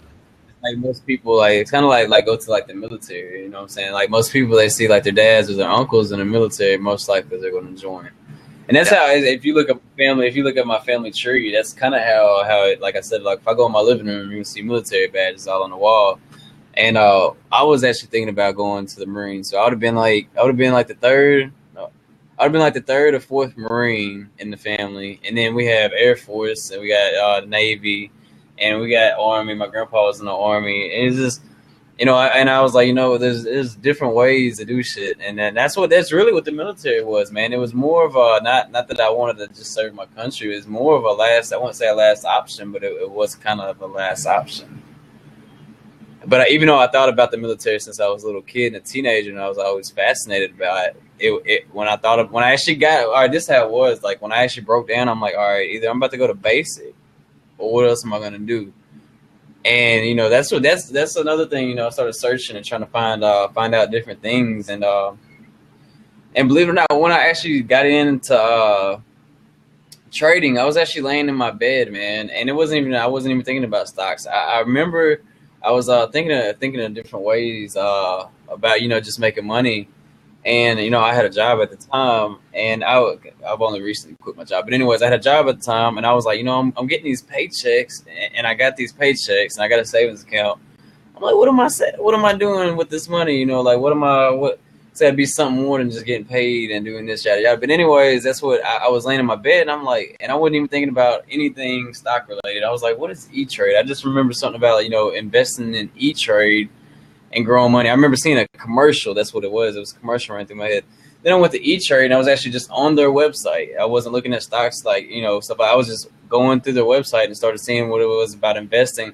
And then from there, it intrigued me. And then from there, I just went on like months and months of binge watching stock videos on YouTube, and got me a book. It started writing every video I went down. If I heard like a term or a definition I didn't understand, I'd write it down and make sure to stop the video, go look up the definition, and then continue watching the video. So whenever they were going through the video, I wasn't lost on any definitions they were using. And I did that for like months, man. I would stay up all night just watching videos and taking in as much information on the stock market as I could. And watching documentaries of other stock traders was motivating to see how they got there. And most of them didn't come from like, privileged lives. A lot of them, to be honest, it's the struggle, man. I think a lot of people that go through the struggle have that mindset and the mentality that they don't want to settle for less. They don't want to live like that their whole life. And I've necessarily wasn't put in a privileged family either. Like I said, me and my mom's a single mother, and when me and her were out, and we went 6 months, man, for without lights and shit like that. Well, like 6 weeks, not 6 months. We went like 6 weeks, without water and food, shit like that. And the only reason we were getting food is my mom worked at Sonic at the time, and she was bringing food from work. So definitely the struggle motivated me a lot, and not settling for less, man. There's no reason to settle for less. I agree. That's so true, man. But I think the mentality thing, man, is definitely something that is instilled. It's put in you at one point in time. You know what I'm saying? Like, to go out and get it, man. You know that you're just not gonna settle for less, and it's just that's how I did it, man. I think the struggle really did, and struggling a lot really did motivate me to not struggle ever again. Man, it's blessings in the struggle, man. Most of the very successful people I've met have either had a horrible childhood, like wild bullying, or any like problems with different things, right? Because in the end of the day, for many people, that's the motivation. If you actually go back, I mean, I asked this question to most people, and everyone's like, "Yep." But basically, if you go back and look at your class whenever you were in primary school or high school or whatever, the cool dude or the cool dudes, or the top 2-3 people, the one everyone looked up to, right? Right. They're still working the same jobs that they did when they finished school, right? So they were the cool dudes right. getting a job at the local bar, and now 20 years later, they're still doing the same shit, right? Whereas the people that was being bullied, the people that was bottom of the pile, they really got the motivation just to go out there and get it going, right? And they're the ones sitting on the high level jobs and so on. And just in most places, that because they've had the top of the class have had such an easy life, they haven't got the motivation to really get their shit together. They never had to strive for what they wanted. It was always basically just right there. Yeah, definitely. Look. I think that's a very interesting. It's very interesting to look at, and I love the whole concept because, again, people. I mean, I guess I'm one of the exceptions because I've had a very easy life in every aspect, and I'm sometimes a bit not disappointed, but I would sometimes have like some rougher experiences, if that makes sense. I wouldn't. I mean, somewhere down the line, something's made you definitely strive for greatness. Instead of, you could have settled for wherever you were. I mean, you could have, if you wherever you could have, like, I actually have some family that owns businesses and stuff. Like my uncle. Well, he's not my uncle. I guess he is my uncle. He owns like a big trucking company. But my first cousin, his son is like completely, he's spoiled. He never really had a strive for anything. He kind of cruised through high school, and now he's out. He's just working for his dad's shop. And maybe one day he'll take over his business, but he's never really just strived to think outside of that. It's just always just that one thing. And he's very unlikely going to be very good at it, right? So. Well, it depends on how, whatever happens. But, if the business stays in, maybe, what happens if the business bankrupts or, his dad sells it one day. Either way, he's got money to sit on, but, his dad's not going to be there one day. And it's always that mentality of, being able to create something out of nothing. I've noticed a lot of people that are successful, man, they can go out and create something from nothing because it's just that skill to be able to do that is like I said, it really comes from a struggle, man, for me, just for me. But I learned a lot of trade. I put it like that. Struggling has taught me a lot just for the simple fact of from the struggle, it motivated me to learn different things and to be successful and to get me out of the situation I was in the past. Yeah, and definitely. In the end of the day, right? It's you need some sort of trigger. My trigger was quite different, right? I used to be sort of a techie kid. What yours was. Yeah, so I used to be sort of a techie kid, right? And what happened was my first job, literally within the first 2 months, I got a boss that was she just totally blew me away, right? The way she was leading and managing people. I was like literally within 2 months going from a life where I sort of imagined being the IT dude helping everyone with their computer. I just said, that's what I want to do. I want to lead other people because what she was able to do with a huge group of 100 people was just amazing, right? And I just it was in a matter of days, literally. I totally changed my mindset, and I knew I wasn't going to go back to school, right? Everyone I said I want to go into management, they were like, okay, there's a 5-year management degree, and I knew I couldn't do that. I wouldn't survive that, right? But I just 100% started personal development. But my drive came from that. Right, my drive came from the fact that I had seen something that I really wanted. I wanted to be in a position to help people and develop people the way she was doing, and that's where all my motivation came from, right? And I was studying. No, I'm listening.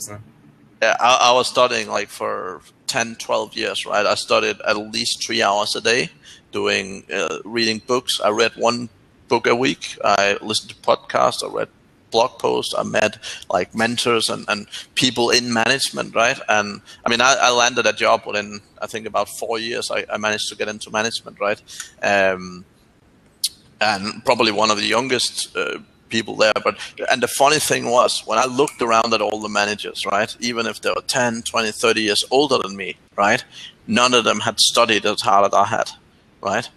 They might have had a bunch of years in school and whatever, but none of them studied. None of them burned for management, right? None of them were like, I was so excited in this shit, right? I wanted to talk about it all the time. I was like, well, okay, how can we best work with people? How can we best develop people? How can we deliver the best results? And for most people, again, in management, even with those long degrees, they were still like, oh yeah, it's just a job. Who cares, right?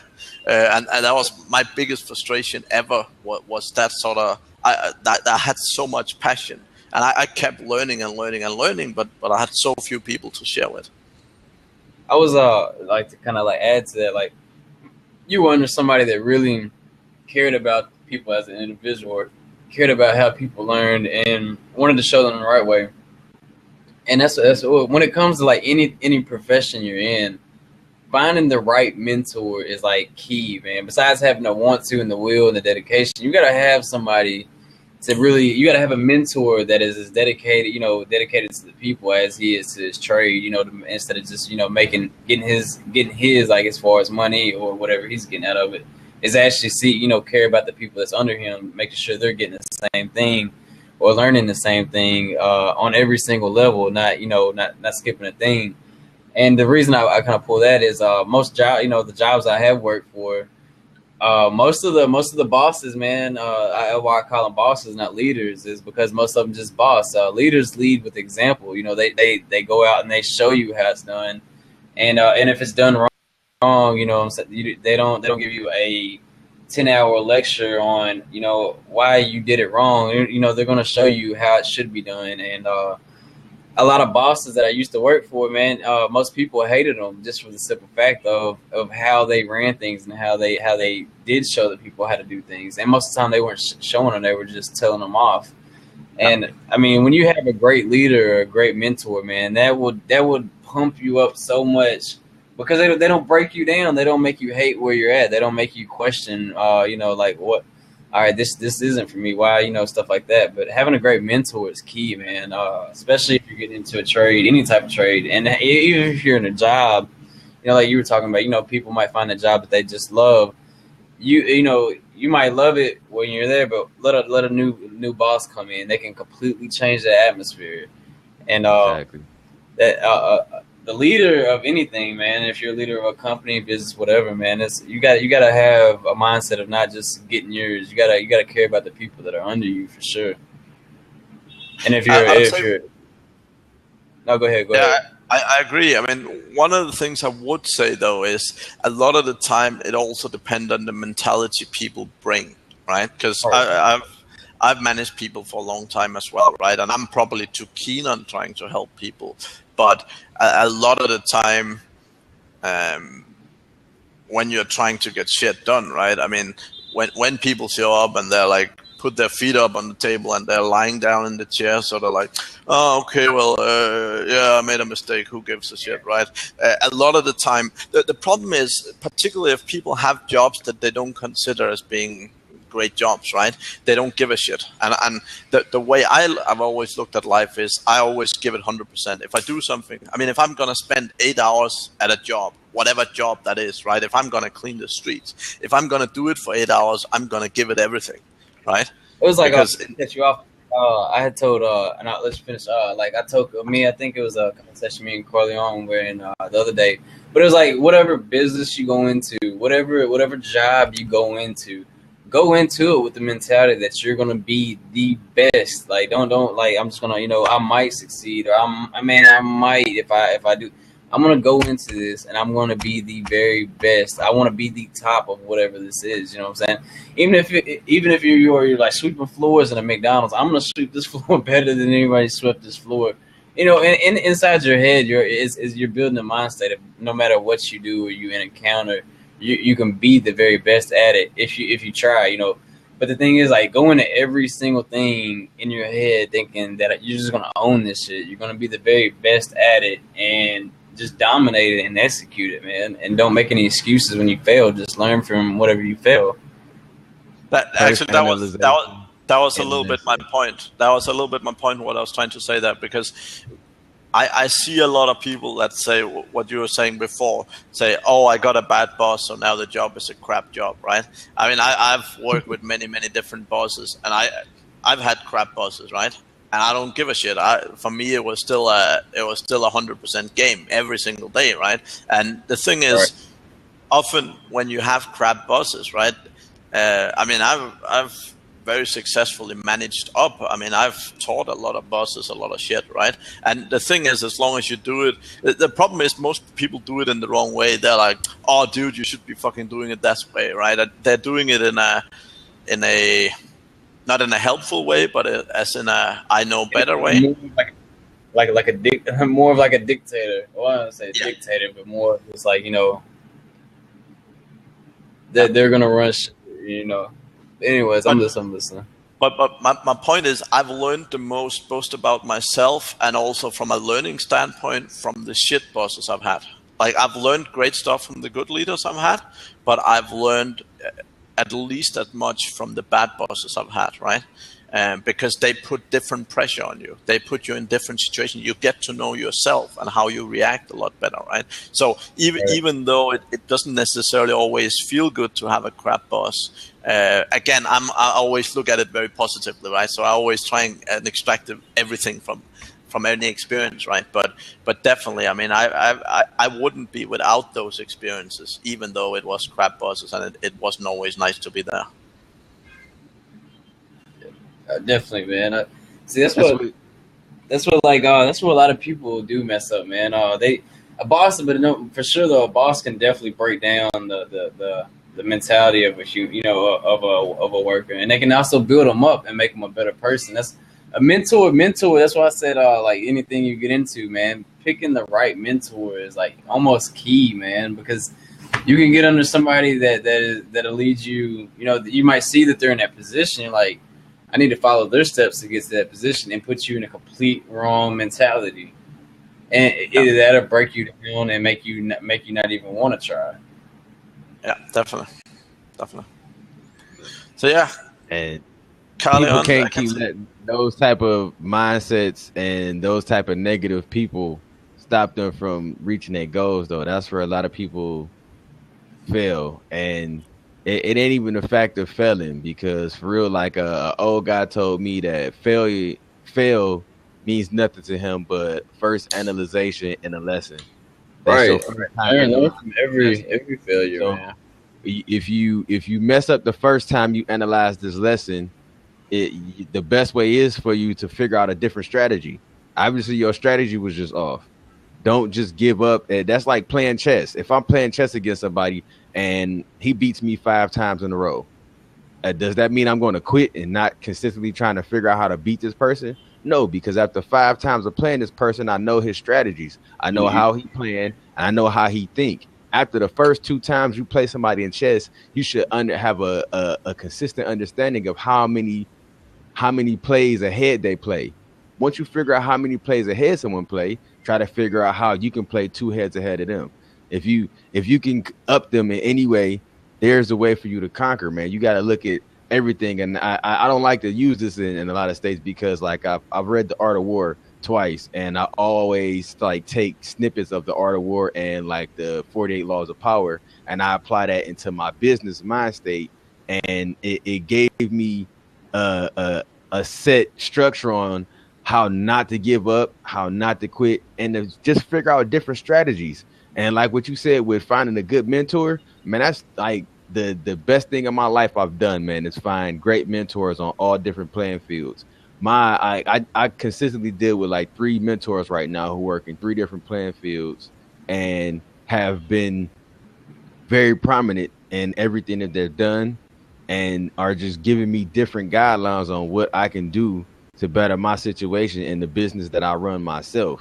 But see, that's another good thing. You're really like diversifying yourself. You're kind of like putting yourself in different places, man. That's really a good way, you know, to really get out there and learn different things. Kind of like not saying travel the world, but learning different perspectives than just your own. You know, get different point of views on different things, and sometimes reading a book on something, or just watching a video on something doesn't really give you that much detail, instead of learning from somebody that's been there doing it hands on, and you can really learn a lot more details from a person that's actually in that field doing it. That's really good to have a mentor, man. Like, and a lot of people have that ego of they can just. I mean, you can learn things on your own. Don't get me wrong. You can do anything you want, but having a mentor cuts out a lot of failure. And I'm not saying that it cuts out a lot of failure, but you get to learn from their mistakes without having to cost you whatever yourself.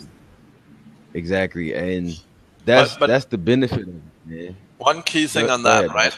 The thing is, people are all different, right?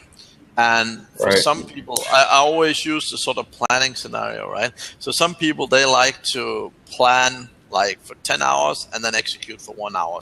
And some people just plan to execute constantly for 11 hours, right? And based on where you are on that grid also depends on generally how effective mentors can be for you, or generally how much you need them as an individual, right? Because some people, they prefer just going out, make mistake. Oh, now I found the right way, and just keep knocking their head, right? Some people are on the other side, and they're planning so much, they're planning so long, and then they execute when they feel they have the great plan in place, right? Yeah. Again, none of it is right or wrong, but generally people that tend to be much longer before they execute generally in my experience, tend to benefit from mentors a lot more, right? Because they're trying to avoid failure. A lot of what I call these go-getters, right? A lot of these like really, really strong salespeople and so on, right? They just go out there, right? They just, if I say, okay, we need 5 new clients, right? They're out the door. They're already like, okay, I need to find 5 new clients, right? I even before I say we need to find 5 new clients by doing cold calling, they didn't hear by doing cold calling. They just heard we need 5 new clients, and they're already at it, right? So a lot of the time, yeah. No, I'm listening. No, so I'm just people are all different, right? And they benefit from things in different way. But I mean, definitely, I've had huge benefit from mentors in my life. But I also know people for which it have had little effect, and not because it haven't necessarily been the right mentors, but just because they've had different types of mindsets. So. And a lot of people process information differently too. Like exactly. A lot of people, processing information differently. Like I said, but okay. Yeah, I forgot what. I forgot what I was about to say. I had something. Hey, that's the mindset of an entrepreneur, man. So it's this one guy, his name Abdul, man. He be on here on Blab a lot, man. Oh, you talking about the young cat? He's got, oh shit, where's he at? I forgot, where's he live at? I don't remember, but I know he had me research the thing that they basically stated that those with entrepreneurial mind states, like majority of entrepreneurs, are medically diagnosed as ADHD. And that's our minds are going on 48 different highways at one time, man. And sometimes we have to just narrow those barriers down. So they consistently say that we have ADHD. And I didn't think about that until I talked to him. And like when I was growing up in school, I used to always get in trouble for the reason because I used to finish my work before everyone else. And if I'm finished with my work before everyone else, I have nothing else to do. I'm bored. I'm a kid. I sit there and I consistently pick at people. So what my mom had to do was she had to tell my teachers to give me extra assignments. So I consistently had an extra assignment because my mind was working consistently overrated than anyone else in the classroom. And it was because I had so much going on in my mind, and I have an addiction to numbers. Like numbers is my fat. That's what got me into working into the IT field in the first place. Like, especially when I start learning, like binary system, once you know the binary is simple because it's just zeros and ones. Yeah. But like once I started learning like everything on and off is consistent in numbers and how all the different frequencies run in different megahertz and stuff like that, it was like, yeah, this is what I want to do. Like when I was a little kid, I was taking apart TVs and putting them back together, VCRs and everything. My mom used to come home and I would have everything sitting out on the floor. And like I knew at a young age that you're not supposed to touch the tube on the TV because a lot of people don't know that tube on the TV and the computer, once it's unplugged, it still has up to 4,000 volts of electricity in it for up to 24 to sometime 36 hours after it's been unplugged. So I didn't know that you taught me something. Man, I'm telling you, man, like I got so deep into computers and then like now I didn't got into web design. Then I got into online marketing and then I started realizing like all these things sync together.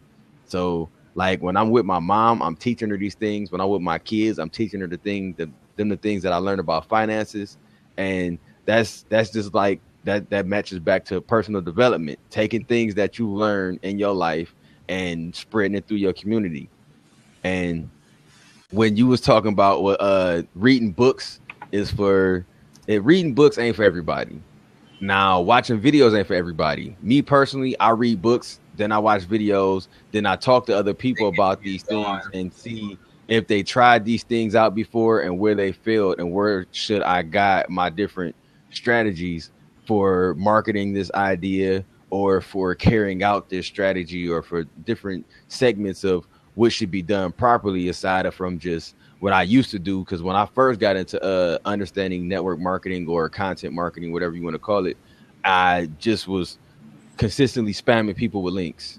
I wasn't thinking about branding myself. I was thinking about how am I going to take this opportunity that somebody gave me and make money off of it.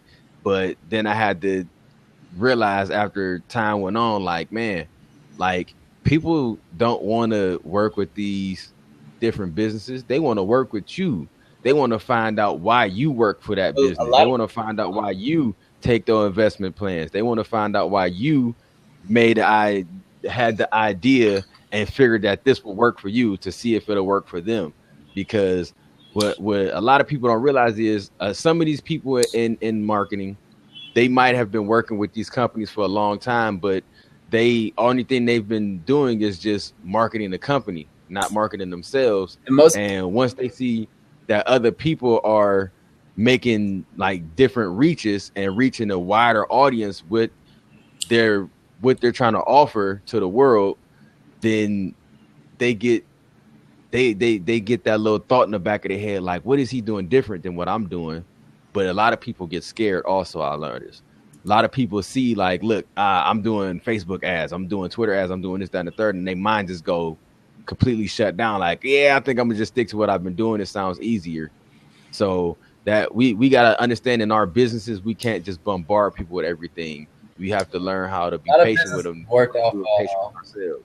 A lot of businesses, especially like back in the day. Well, not back in the day, still today.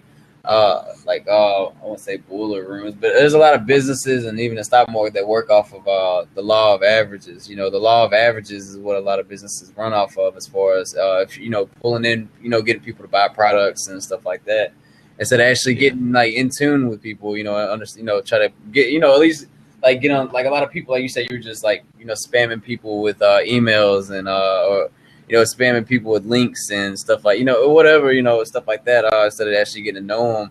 That's kind of like working off the law of average and not necessarily caring about the person, but you're like, well, once I get so I'm going to get somebody after I push so much out, somebody's going to bite. And that's where a lot of companies, I think, work off of, instead of actually getting in tune with the people and actually getting to understand people, or, get marketing themselves to that person and make some type of connection with them. They just, push them this. If they don't bite, oh, well, somebody else is going to bite type of mentality. Exactly. Yeah. But see, that's what draws so many people away from our business opportunities. You know what I'm saying? Like when we was talking about, you told me about the day trading and everything like that. Right.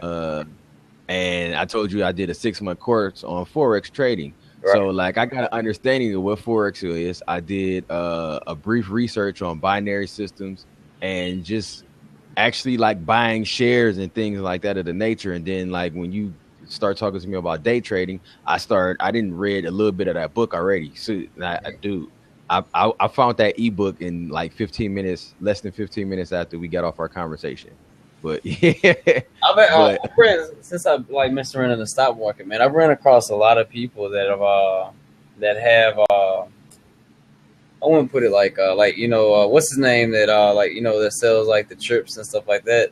Like I told you, like I met the guy that was basically, he had to pull in so many people to get so much money, and then if those people didn't pay their commission, he was kind of stuck with it. But anyways, besides that, like since I've been like messing around with stock market, I've run across a lot of people that mess around in like Forex, and there's a lot of schemes as far as like kind of like the same way there's like Forex traders that they try to get you to be, man. There's some that I don't know how to put it because it's so complicated. There's a lot of Ponzi schemes. Yeah, exactly, man.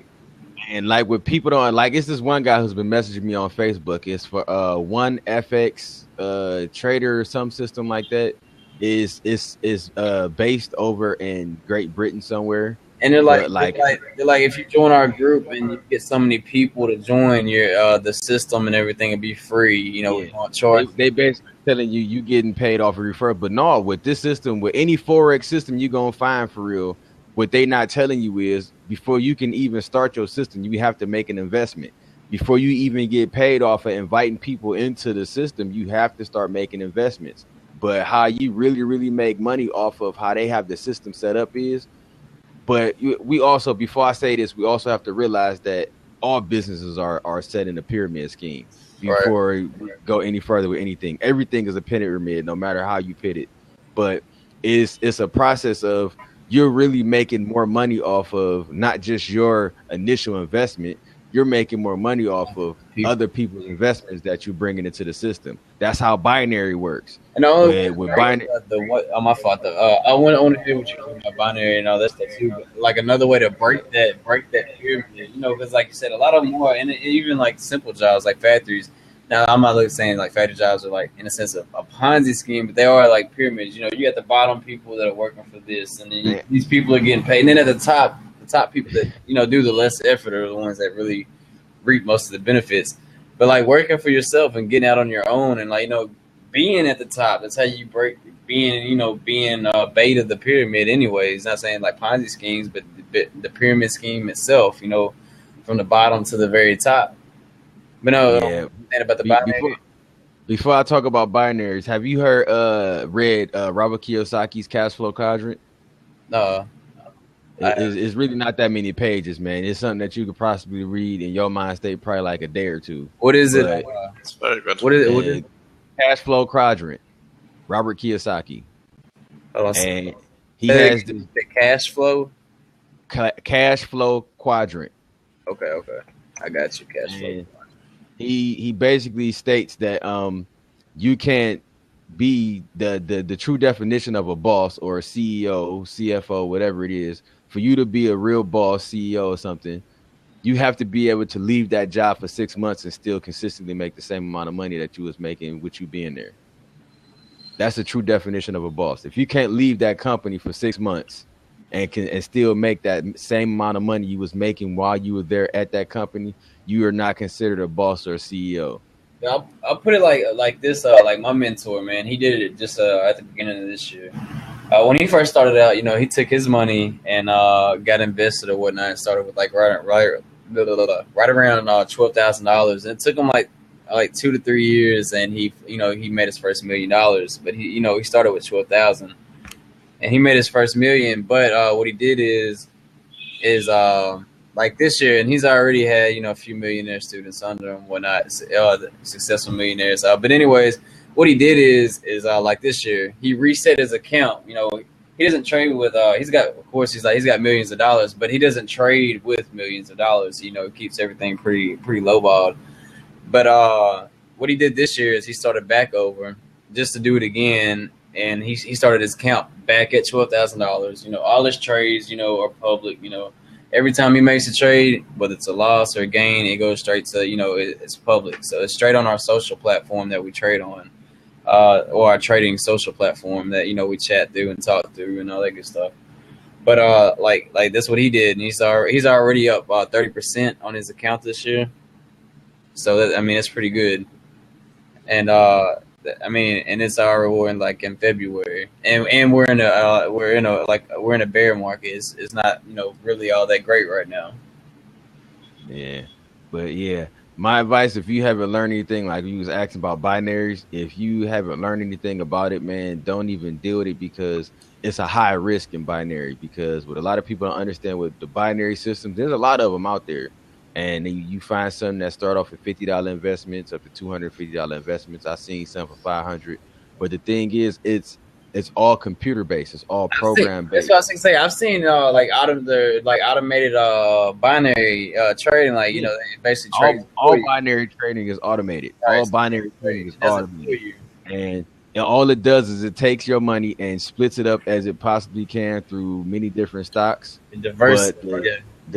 The thing is, like, they all are set to a certain amount of money that you got to have before you can withdraw your money. And say you got some people like, quote unquote, anonymous or something like that seen that these people scamming people out their money, pissed off, and decide to hack their system while your account building up money. Once this system gets shut down, you lose. Yeah, like I went through that. Like I actually got lucky and took some of my money out of I think it was Citi Trade before it shut down, and I guess they back up now, but it was a point in time like 3 years ago where the system got shut down for like a couple months, and they still have issues with trying to get everybody back their money because the security system wasn't properly set up for the program, and they can't legally by right say how much everybody had because they never had all of that stuff documented. It was all stored into the database, and the database was completely fried. When I was looking into a lot of the forex traders and stuff that I talked to, most of the forex systems, I'm trying to remember the name of one of them, the company or the forex system. It was I can't remember, but it was like the broker that handled everything. It was like based in England somewhere. It was somewhere over in Europe, somewhere like that. But anyways, most of them were, you know, they weren't like FDIC approved. I mean, back, you know what I'm saying? You didn't have that guarantee, you know, if something happens, anything happens, you know, if the market crashes, oh well, your money's gone. I never go with any broker or anything like that. I always want to make sure my money's covered somehow, some way, you know, even if it's, you know, 10 grand or less, that's still a lot of money to lose. And it is. So anything, like I'll always like make sure this shit's covered. But like most of the forex I was getting into, most of the forex traders that I've seen that were doing it, they were all through like people that weren't like they weren't backed with guarantees like of like, you know, something happens to anything, anything happens to our company or anything and we lose money, your money, oh well, it's just like shit happens. And the way they attract people into it is, my fault, I didn't mean to cut you off. The way they try to attract people into it is by cutting their commission fees and like in half, and that's what draws them into it is low commit. Like, well, I'm not saying that's what the main thing draws them into it, but like they cut half of their charging prices of other companies to kind of attract them that way, I guess. Since only way, and this is the thing. You know what Forex stands for? What's it stand for? Foreign exchange, right. And the only way that it's possible for them to break those things down, like the only thing that I really liked it about Forex is it breaks shares down for you. It breaks everything down for you. If you want to learn how shares and percentages and points and all that stuff breaks down, and when the chart peaks at a certain point and what all the icons mean, Forex trading is perfectly good for learning all that knowledge, to understand and learn the charts, because Forex dives head in to understanding what the spikes and all that stuff means in the chart. The Forex traders, though, you know, and you go to the charts and they, you know, they put all their tools and gadgets up there on the charts, and, you know, different stuff. But at the same time, man, to be honest, and a lot of the Forex systems that I did see, I believe you purchase a lot of your tools from them. Like you can, like some of them. Exactly. Look, when I took that course, matter of fact, I'm trying to think. It was Forex Traders Academy, right? Because it was like 2.5 years ago I took the course with them. It was free for 6 months, but after the 6 months they give you a free download of the little the chart reader, and you get to learn like pips and the difference in the spikes and everything in the chart, and when's the best time for you to withdraw your money out of a stock and when to put money into a stock. After they teach you all of that, and it's time for you to like take ownership of the programs that you need to run consistently on your, and that's another thing. A lot of the programs that they give you, you have to run consistently on your system just to make sure, because it's not like binaries. Binary is a program system that's ran through a server at somebody else's company, a website or something. But with Forex, you have to monitor and do mostly everything yourself, unless you get into one of those companies like I was talking about, like OneFX, which they basically just running a binary type system through that, but they making more money off of other people inviting in other investors. That's how they make most of their money. But like I was saying, Forex is good for learning the stock market. It's good for learning the stock market. Now, investing through Forex, the only way I would advise to invest in Forex for real is if you feel you really get a good feel of the company that's presenting this to you, and like you said, they're FDCI approved, and making sure that there's no fails in it at all. But you're not going to find. I haven't found the Forex company like that yet. It's because every time, like almost everything I've ran across before, almost everything is just always came off shady to me. Like not necessarily the idea, but a lot of the people I've met and that deal in it. There's a lot of shit. Like they don't want to explain a lot of stuff all the way through for you.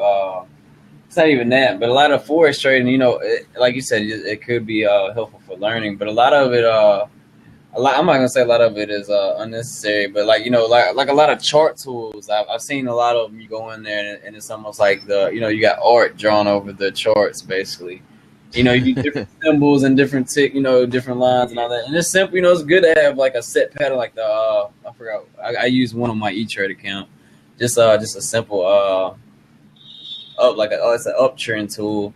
But other than that, like a lot of them were selling like their tools to the people on top of charging them for the system or whatnot. But anyways, it was like a lot of it was unnecessary. You don't need a whole shitload of tools to to see where, and not saying those tools are even 100% effective or even like 80% effective at the time.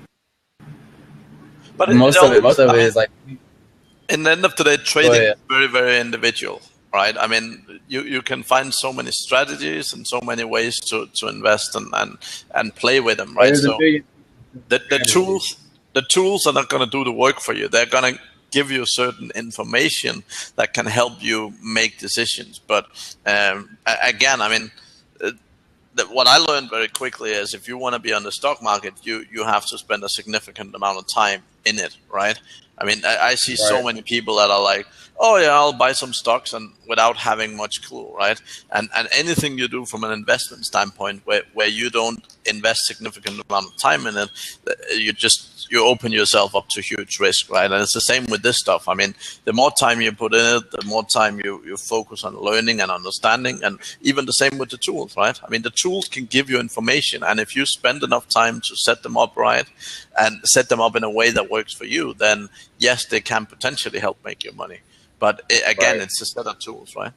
Well, it's like I said, like I just use like one tool to keep it simple, like just one simple uptrend tool that I use, and basically it's just I've seen it like on a lot of Forex stuff, like a lot of their videos I've watched on Forex, like the way they got their platform set up, and just a simple uptrend tool, you got your little bars going up like that, and then your other bars. I stick to like those simple, and I hardly even use those. I only use those when I'm looking at like I'll put it like in a day chart, and I'm looking at like the candlestick chart on by minutes and stuff like that. I may use it, and it's not. I don't even use it. I don't use it enough to say I use it. Just once or twice here and there. But like you said, people that get to reading charts a certain way, and they adapt the tools to them instead of how other people use it. But I definitely understand how it can be useful, like you said. And I guess chart patterns, it kind of helps meet like patterns they've seen in the past when they see it meeting their tools that they got set up. Sure, but again, you always have to understand what I mean. When you look at certain, I mean, even though there have been similar patterns in the past, right? They're not always repeated, right? So even though that's the philosophy that you're generally going for in most type of trading, right? You still have to understand. You still have to be. I mean, it's not like you just start looking at it differently and you say, "Oh, now I buy this thing," right? Again, monitoring and following up and so on. I'm just saying it's easy to make it sound easy, but the key thing for me at least was find the way that works for you. Find the way you want to do the trading, and then just stick to that, right? And because you want to put a huge sum of time towards one model or one way of doing things, so that you become extremely familiar with that. Because if you keep jumping around between different tools and so on, then eventually you're just gonna burn yourself out. That's why I kind of just stick to like one simple tool that and even if I do use it, what I'm saying, I won't rely on it 100%. I'll still kind of like. I'll sit there and watch what's going on in real time in my face, and kind of like take any type of hints that I'm watching, as far as buyers and sellers and simple stuff like that, just to kind of predict what's going on. And mainly what I would say that I go off of is not necessarily going off the history of it. The history is a good a good thing to look at, the history of a chart. But it's like, going off of the history of how it performed off of like quarterly financials, or how it performed off of press releases in the past, and that's how I kind of look at the future as far as what they'll do is, if I kind of look in the past, and so if they had like good quarterly financials and a spike, then maybe, most likely in the future, if it has quarterly financials, it most likely a spike. And the only reason I say that, it's kind of like a psychology thing, it's the type of investors that are invested in that company. Either they like, they like good quarterly financials, they like good financial results. And there's some companies you can get into that have good quarterly financials and won't spike or go up at all. and most likely that's people that are more into like the news, the press releases, and stuff like that of a company, products and product releases, stuff like that, over just financials coming out. And you can have some that have product releases and stuff like that and won't budge at all. And most likely the investors are people that rather go off of financial reports and stuff like that. That's how like well, I'm not saying that's how, like, I haven't figured anything out. That's kind of how I look at trades when I go in. I try to figure out the type of investors that are invested in that company, I guess you could say.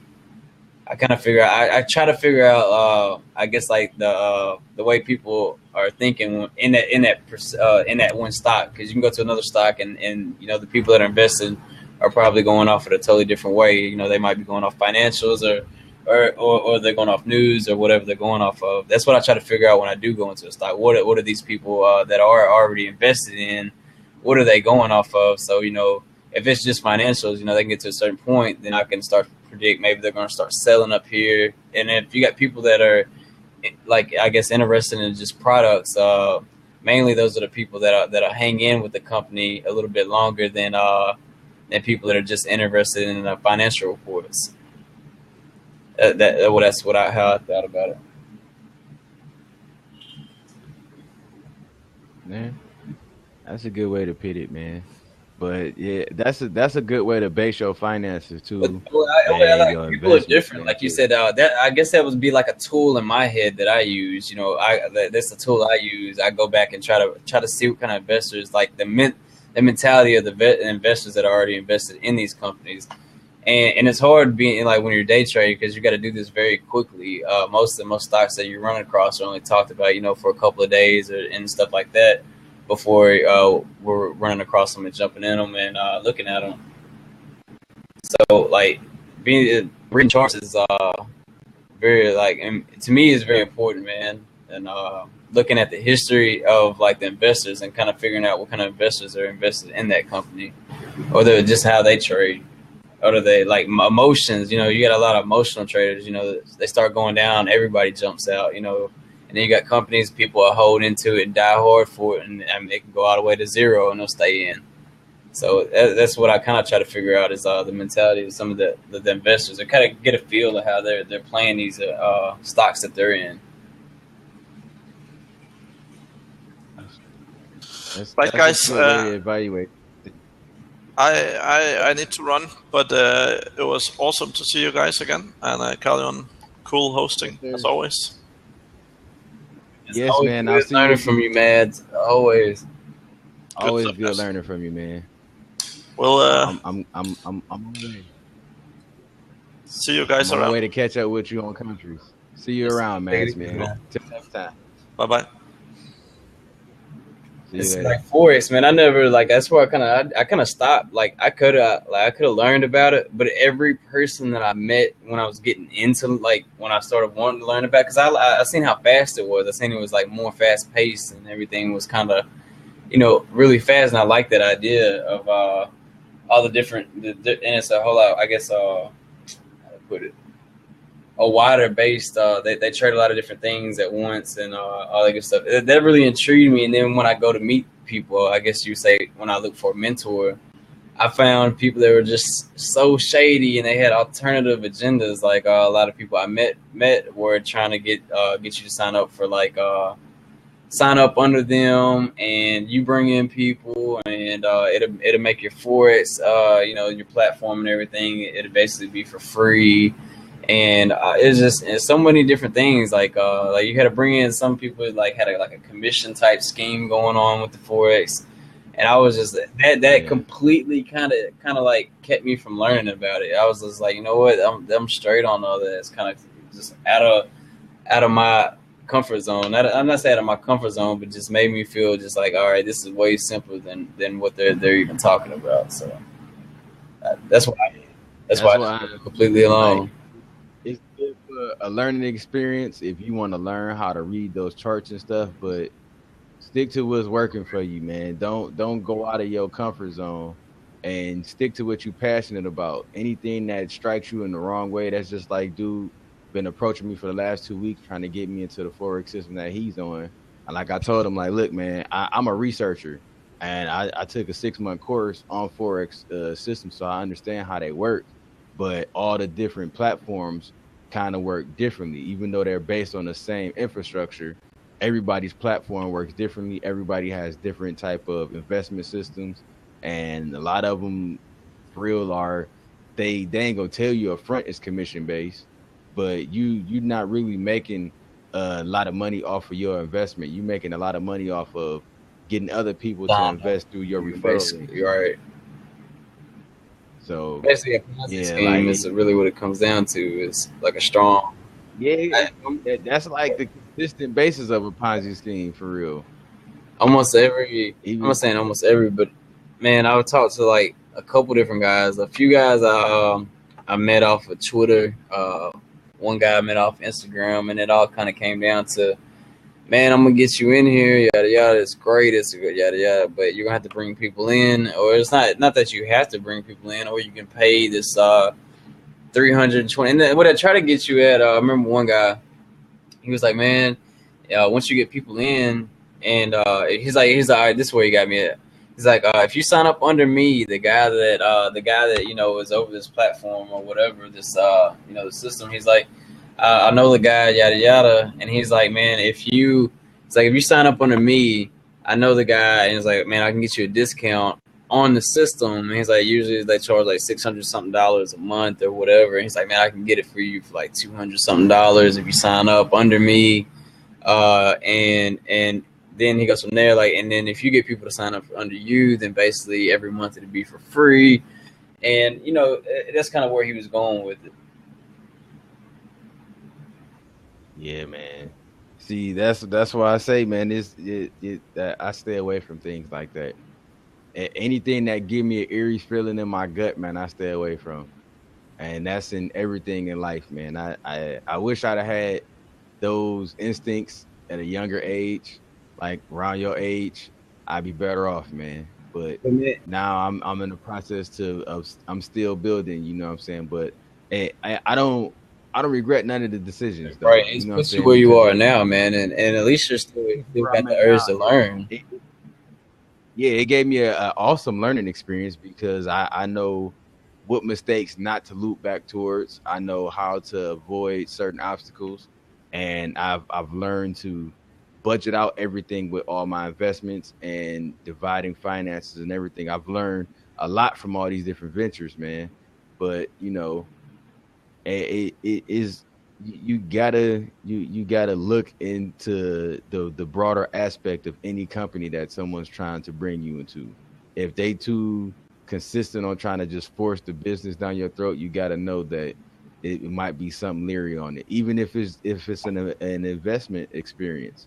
That's just like my brother. He does timeshares, right? And he basically just dove right into it. He's been out there. He's made a little bit of money off of the timeshare, but the guy who brought him into it didn't, you know, give him the bigger picture. He just gave him the meat and potatoes and didn't tell him what was for dessert. And left him hanging, you know, to learn from.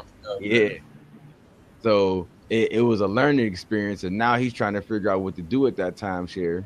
But he's also learned other things to where he can still relinquish a great income off of it, to where he can turn that timeshare into a very prominent finance. Where I basically was telling him that he can turn that into a residual income if he posts ads for it and keep consistently getting people to go. That way, because the thing is with how he owns a timeshare, he's in a commission based on the timeshare, basically. Like, he can go there as much as he wants to. Right. But the guy who gave him the timeshare still gets a percentage out of every other person that comes there, instead of him just getting majority of the money. He do still getting and the less people that go there. Exactly. The less people that go there, the less money he's making. And another thing is, this guy also can invite people to the same timeshare. So he's in a position to where if he invites someone there and dude already got a customer there for the timeshare, he has to wait. Now his customer has to wait another time. Yeah, it's going to give him a bad reputation, or a bad. And it's going to give him a bad reputation. So When I basically told him what he had to do is like do what you're doing now.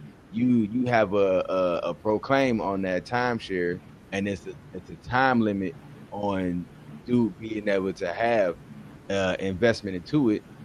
Get you an attorney, get your money together, pay him out of it, and then you run consistent ads on it to make your money back off of your attorney fees. Right. That's it. You just got to learn how to market it, because a lot of people will be looking for different places to go vacation, especially in Florida. And he got a timeshare in Tampa, Florida. Like, dude, like a lot of people want a vacation in these places. Don't just keep letting him overhaul because he know marketing. You got to know how to get your attorney situation together, cut him out like I said, and get your marketing together. A lot of people. You talking now? Oh, yeah. Hey, if any of you guys want to jump in, man, in this conversation, feel free. We're just blabbing around. Exactly. It's just young guys right now. You know what I'm saying? I'm a little bit older than Cameron. I ain't gonna put my age out there. But yeah, I'm a little bit older than you. Just let's just say when I was graduating high school, you was still in elementary school. Right. I'm only If that. I turned 20 in March, man. I want to say I'm excited, but at the same time, it's just another day. I said, yeah, when you were born, I was in middle school already. I plan on my 21st birthday going to Vegas, though. That'd be nice.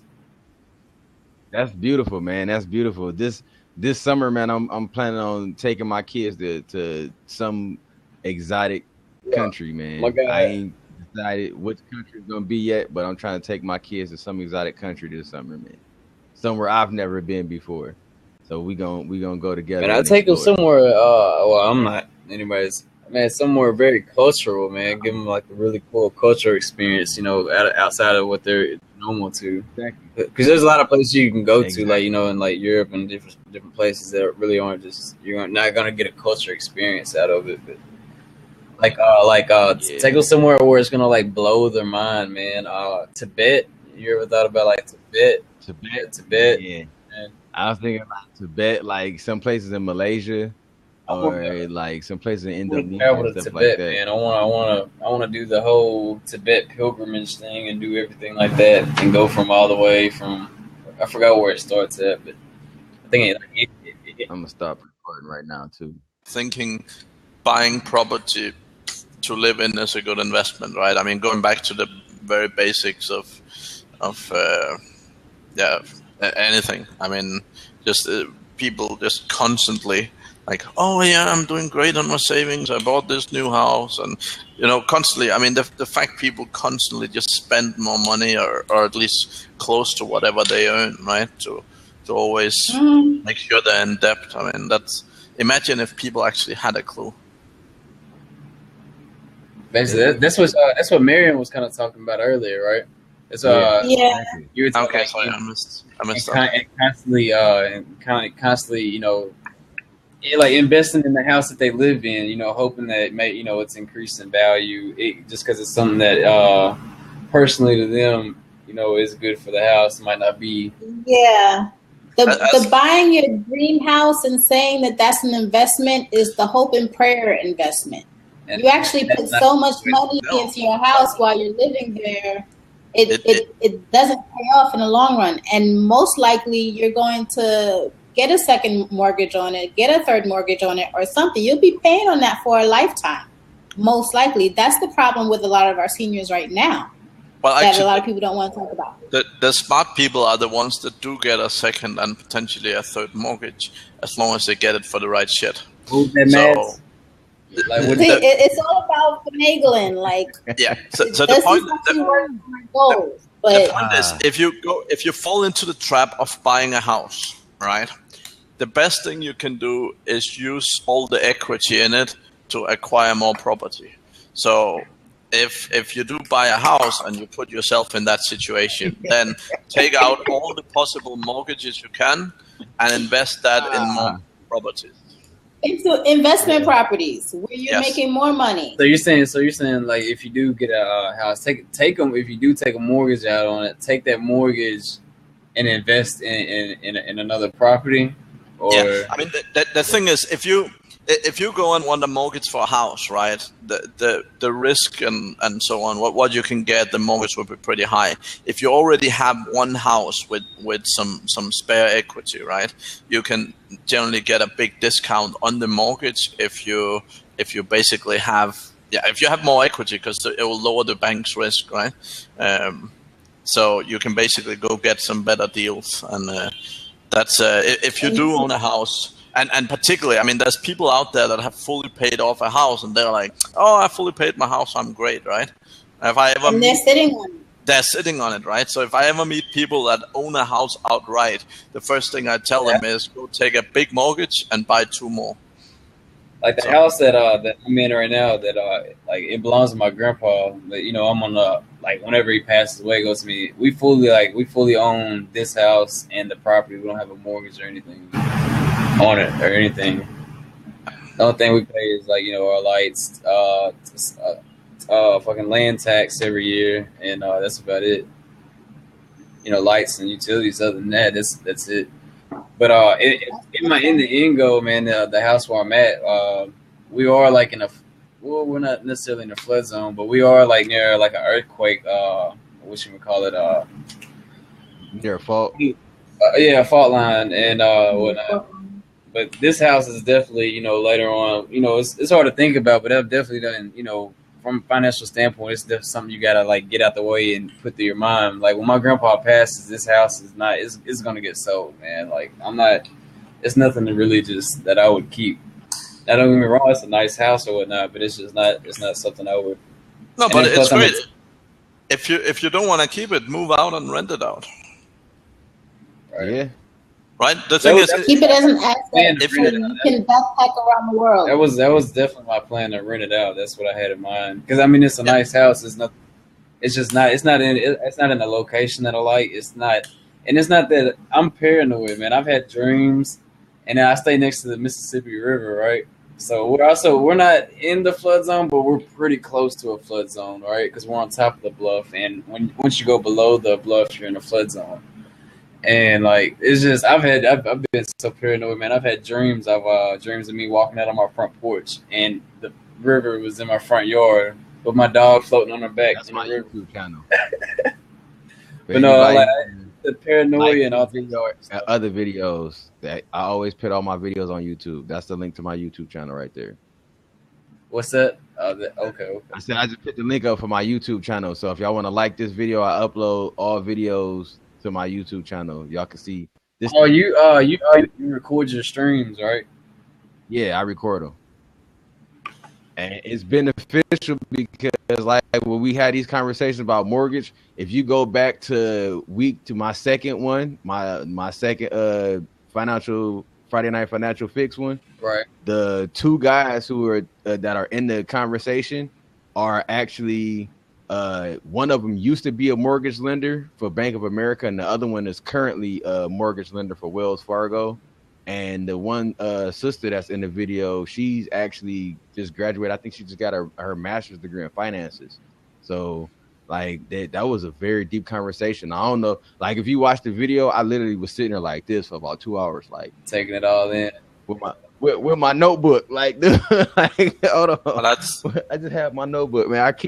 Like I told you, I keep my notebook. I keep a notebook with me, man. I was literally sitting like this for a second. Then I was like, man, I need to take notes on this. So you sitting there like this. Like, yeah, like, man, dude, like, that's why I keep doing these blasts, man. It's not just about teaching and get my voice out there. It's about learning. That's what I was going to say earlier. I want to say slip my mind. That's because we had went somewhere else with the conversation. But, man, that's what I like about Blab, just for the simple fact of I was talking to somebody else about that is, like, what I like about it so much is like you might have friends and you might be, in a place where, you know a lot of people and you're friends, but have no common interest on what you really like, man, and like what you're into. And like when you talk about it, they look at you like either like me, most kids around my age, me, first of all, I don't just hang around. I usually hang around people that are like in their late 20s and 30s, whatnot. I've done that since I was 14.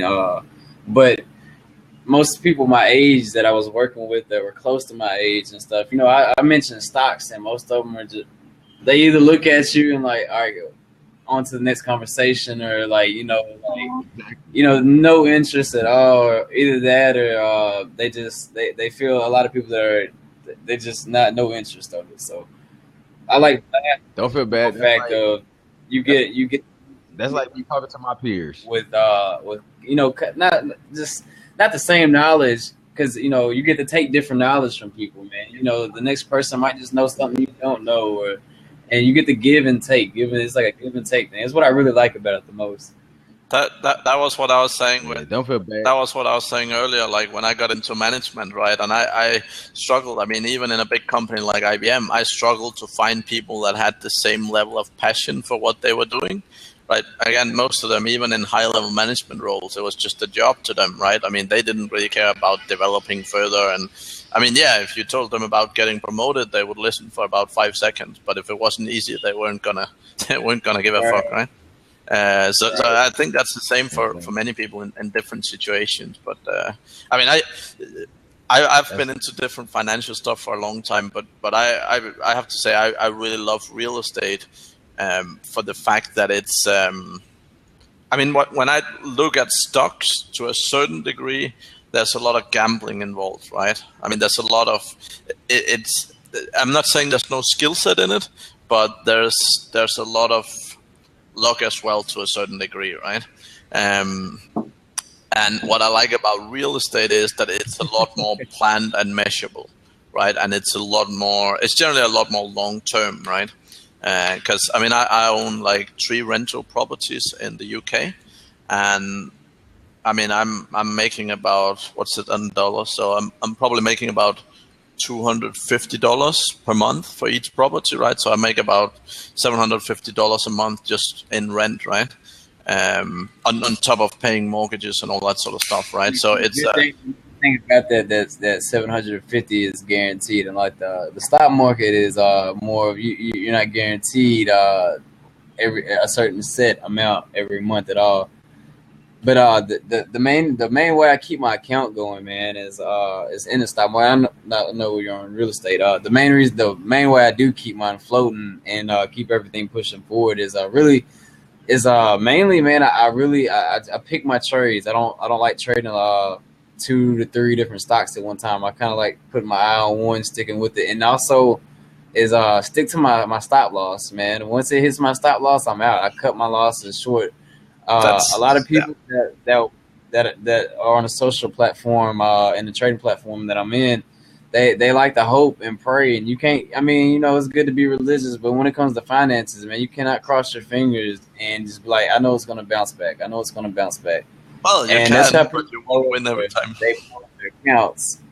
They don't stick to the stop losses, and that's why, I mean, in a sense, I kind of separated from gambling, because you know how much you can lose, but then again, you don't know how much you can gain. Theoretically, your amount you can gain is infinite. It can go for however much. But if you set your stop loss, say, I'm only going to take like a 10-cent loss on each share, or a 5-cent loss on each share, 20-cent loss on each share. If things do go south, you know what loss you're looking at. That's why I keep my. The reason why I don't see it any different in gambling is you can also just go out and gamble a small amount, right? I mean, if you say you have 10 grand and you put them into a certain trade and you can only lose 1 grand, right? I mean, if you go gamble for 1 grand, it's the same. It's the same risk, right? So I get where you're coming from with the stop loss, and I mean, if you want to make money, you definitely need to be very strong on that sort of stuff and let go of all the emotions, right?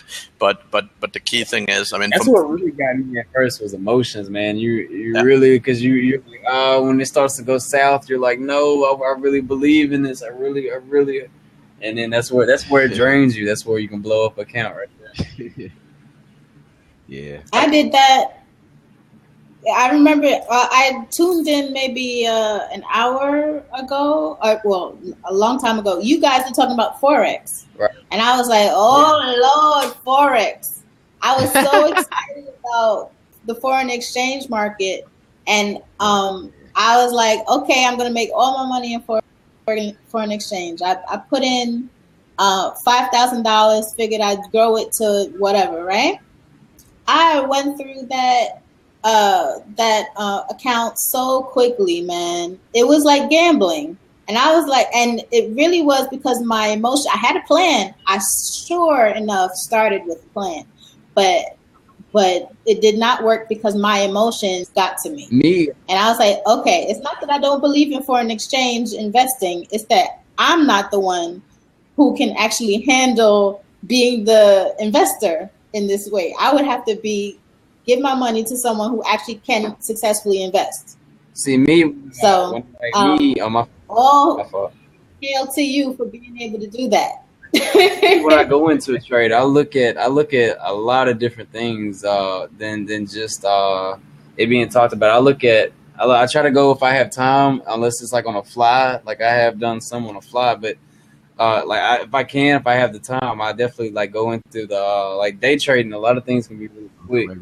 But if I do get a chance to look at like SEC filings and look at their financial stability, look at a lot of different things like in the past, like charts and stuff like that. But like I try to pay attention to detail on a lot of different things, and just like going into a company that's just being talked about or being promoted, and seeing that it's spiking just for a second and be like, throw my money in it like that. And I try to be as cautious as I can, and in a sense, like if it's like, you know, I try to limit my gambling, you know, limit the unknown. I try to get as much details and signs that are pointing towards it, you know, it being a strong stock to get into. There's a lot of different things to look into to make sure it's solid. Definitely, and I mean, in the end of the day, any investment can go south, right? I mean, you can buy real estate and you can realize that it's full of. I mean, one of the houses I bought, I realized that in the cellar it was like asbestos or something like that, which had to be cleaned out and cost a shit ton of money. But I mean, you never know with an investment, right? But the thing is, because the stock market is a lot more, like if you play particular day trading or forex and stuff, right? It's a lot more short term, and you don't need to make a lot of wrong decisions in a short time period for it to look really bad, right? I mean, because particularly, I mean, I know from myself, if you're doing really well and if you're on a winning streak, right? Sometimes your self-confidence can get too high, and you're like, wow, I'm doing this, right? And and that can happen to anyone. I mean, I know people that have made millions on day trading, right? And again, they have bad days where they lose millions as well, right? That's seen the guys that do get up there, man, and they get on a winning streak, and then they say they've got up like 200 grand or just say they got up like 50 grand on their account and just on profits, and then they're on a winning streak and they go bet either like a third of that 50 grand on profits and try to, you know, to keep really pumping up their profits, and then they ended up wasting their profits, and they're basically back at the start where they were if they didn't blow up their account. They get really cocky and they bet so much, and they lose track of their strategy that got them to where they are, and they just kind of throw the strategy away off of emotions. Like me, I try to stick to like me small. Take your profits. Take your small profits. Don't be too greedy, man. Once you hit your point where you're like, all right, I was gonna sell here. Don't wait anymore. It might go up. It might keep going up. Sell where you said you were gonna sell at. But that's, I mean, you need to have both the start and stop, right? So that's a great point. I mean, you're talking about the stop, but I mean, the point is when you buy a stock, you actually need to set a number, and you can even do that automatic in most systems and say, hey, if it hits this number, sell, and if it hit that number, sell, right? And so sort of top and bottom, and go with that. I do it. I go into a trade. I set my stop loss, and I set my where I'm going to sell at. And whenever I get my alert that comes in when it hits, well, of course, when day trading, you can watch it. I'm not long term, so I don't never really just take my eyes off of a stock that I'm in. And long term is just so. Long term really messes with my nerves more than being short term. Yeah, I've primarily been in sort of the long-term game, right? Because what I love looking at, I mean, my management background, I love looking at the situation of a company, looking at sort of the cash flow and liquidity and all that sort of stuff, and just seeing how the company is doing in general, right?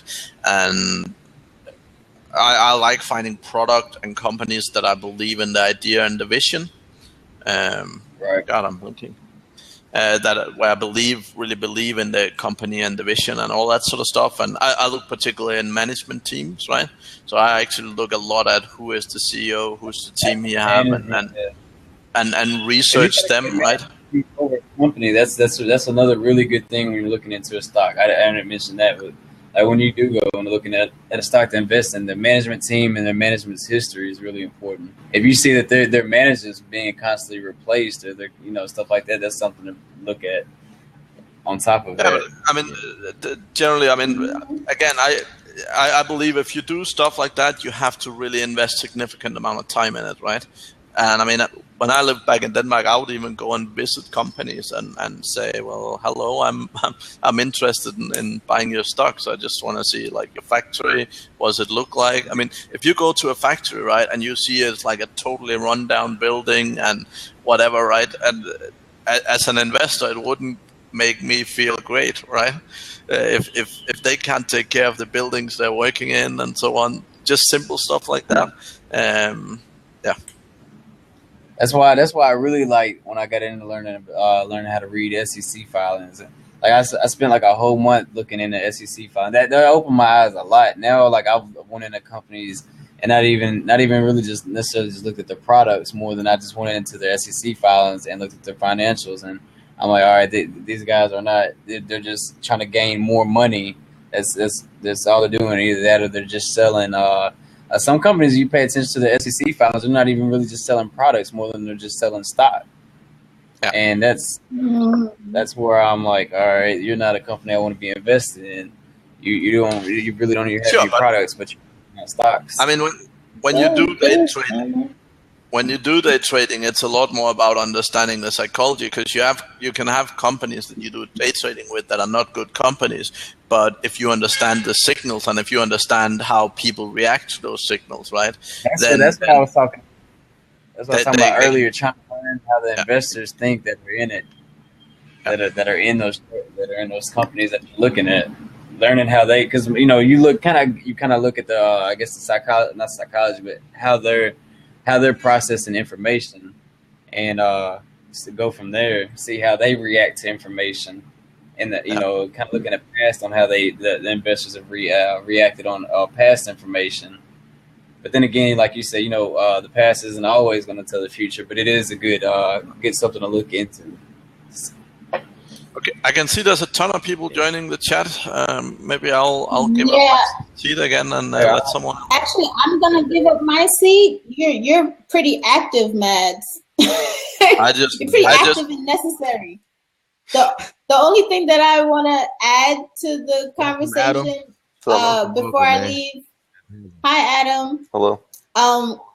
Carleone, you mentioned a program a while ago that you wanted to start for kids, teaching them financials. Yes. There's so many other people who have that same dream. The one thing that was missing from what you said, it sounded like it was all on you, when really, if you partner together with these other people who have that same dream, you guys are so much more powerful. So partner with some of these people.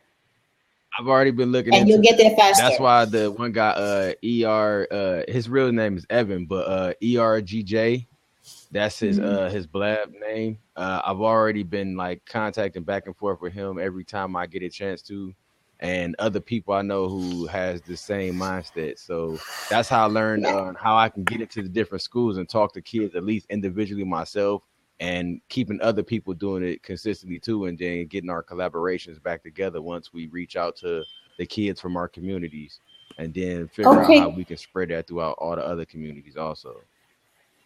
Okay, great.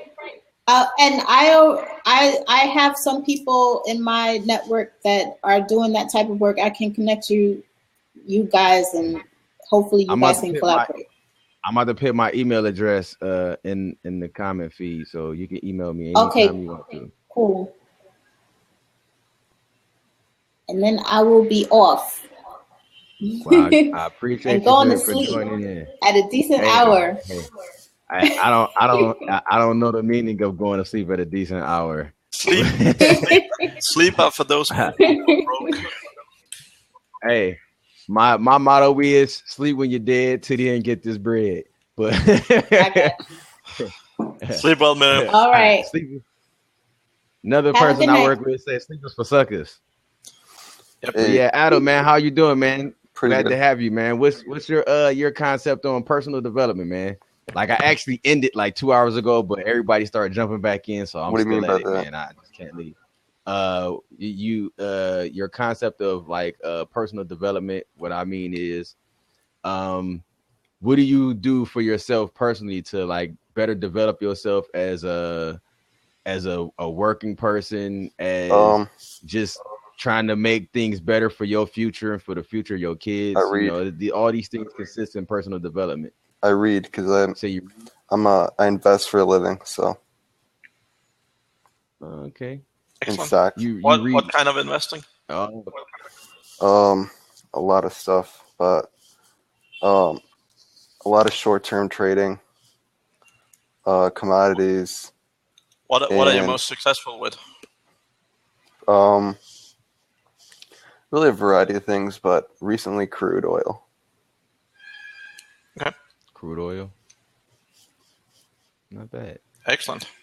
Yeah, I haven't got too much into the other investments. I've been mostly just investing into myself to get my message out there. That's all I was gonna tell all you guys that have all this great knowledge of, especially Cameron. You know what I'm saying? All this knowledge that you have with day trading and stuff like that, and making these different investments. If you take the time out, all this knowledge that you acquire and invest into branding yourself, creating yourself as a brand, you teaching people these things and making all these different investments, you can turn yourself into your own business entity. That's what I look into. Like just learning everything. Like I spent 10 and a half years working in the IT field. For the last 2.5 years, I've been doing web designing.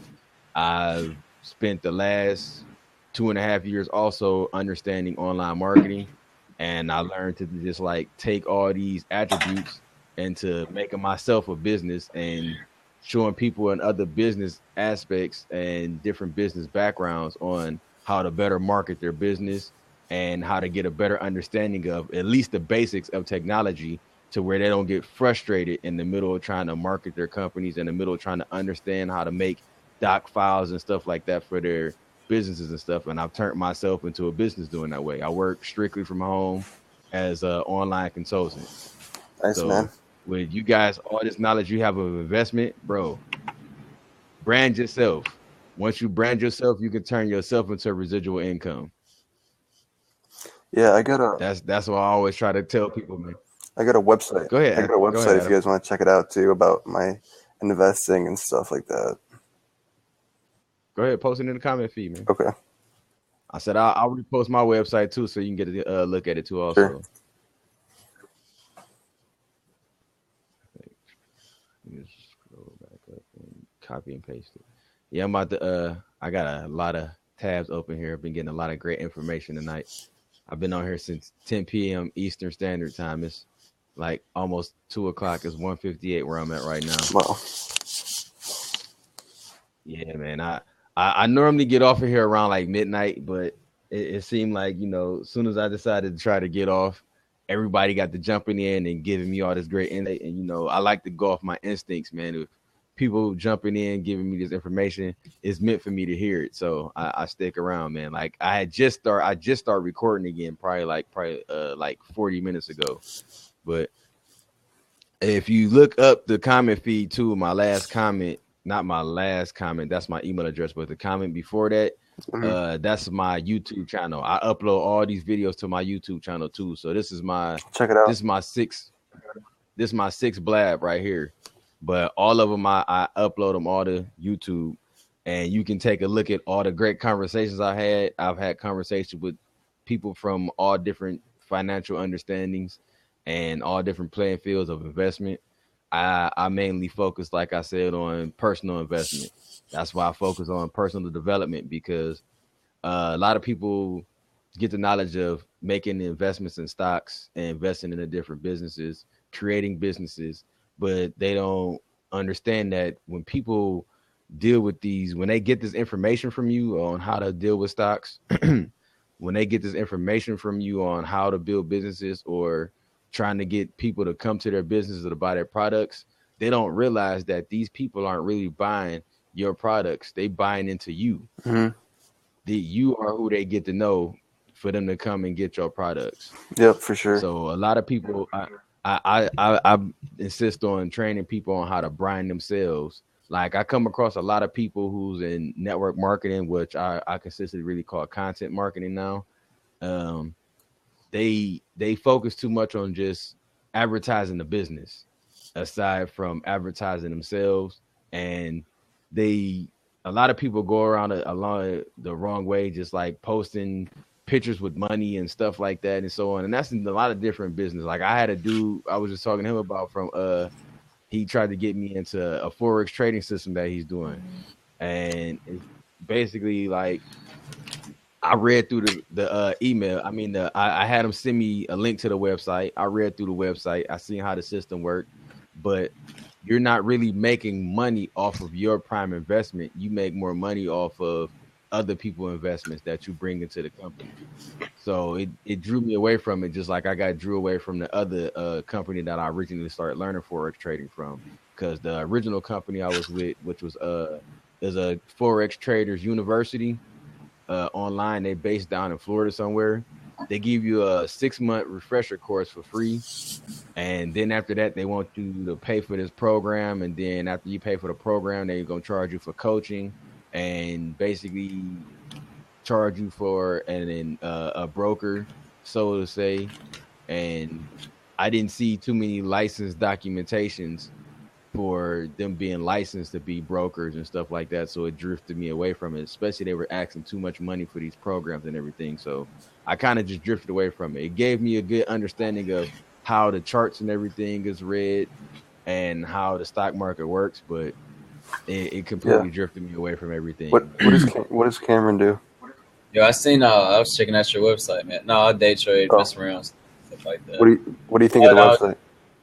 No, it was definitely, man. It's definitely good. Well, I don't know how to say it. Let me get my mind working here. I have my mind in a million different places.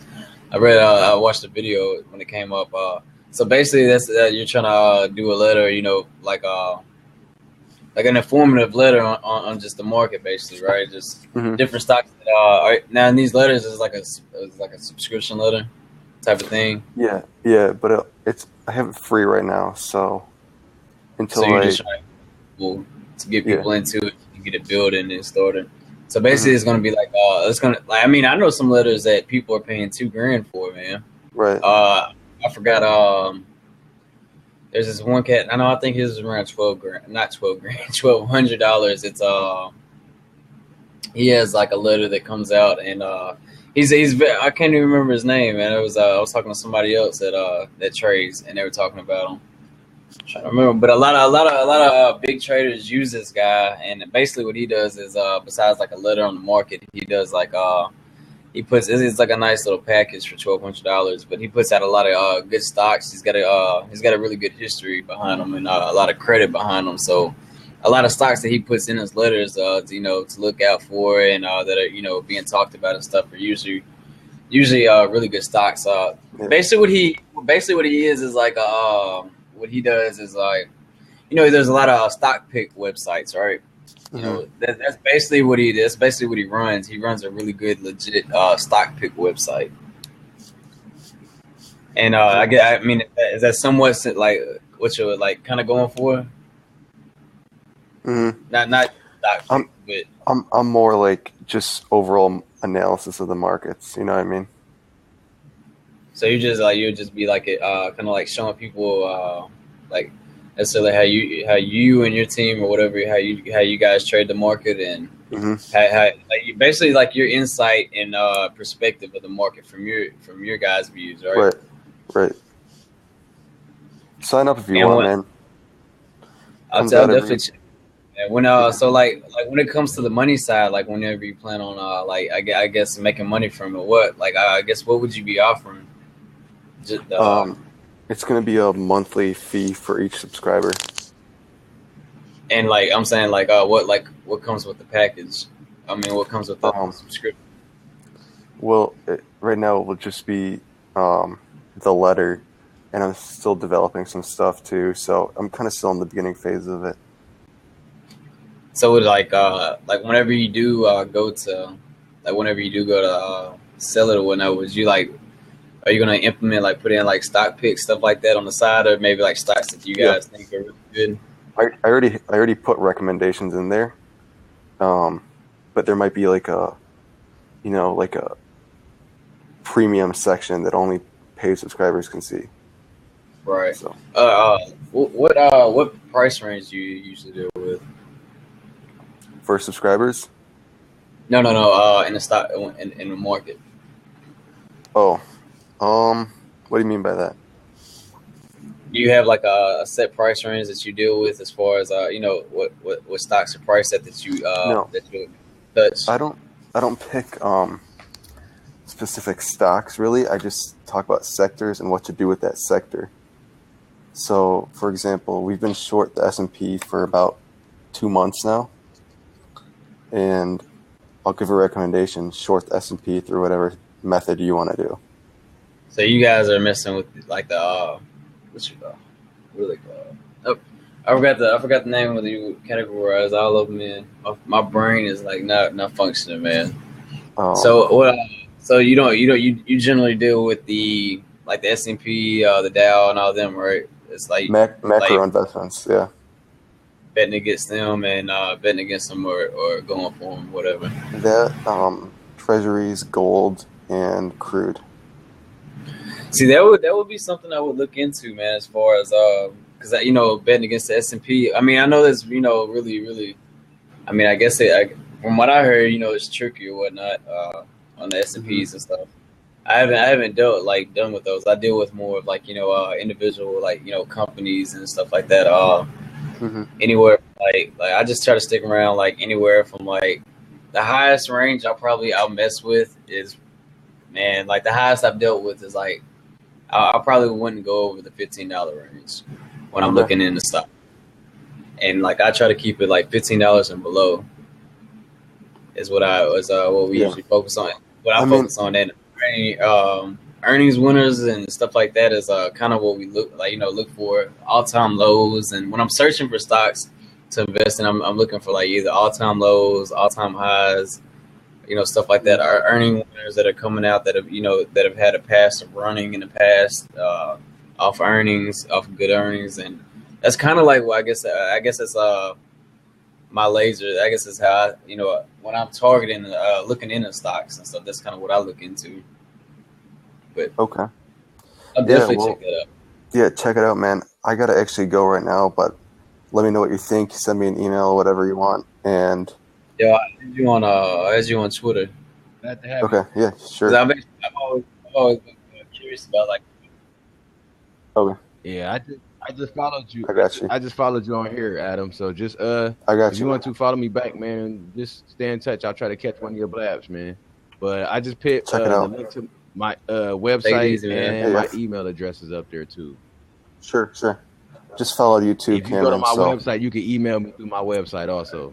All right, man. See ya. My Twitter, if you're on my Twitter is probably dry. I don't really post. Gotta do some more. Man.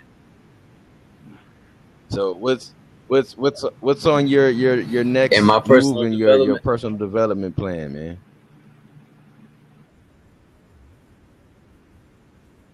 Man, right now what's your next step in your steps that I'm on right now, bro. Just keep on being very, very, very cautious. I'm getting every move right now, man. Every move I'm trying to calculate it like down to down to a science. As far as business, I let life in a sense kind of happen. I don't try to control. Well, I control it, you know what I'm saying? But as business goes, man, I'm definitely trying to watch every single step. Today I had a small loss. I invested 400 around like 464. What dude? It was like $460. Actually 464, but into a company. It was GRPN, Groupon. And man, I just got in it. I was nervous, man. It was I wasn't nervous. Right. And you lost money on Groupon, bro? It was a simple mistake, man.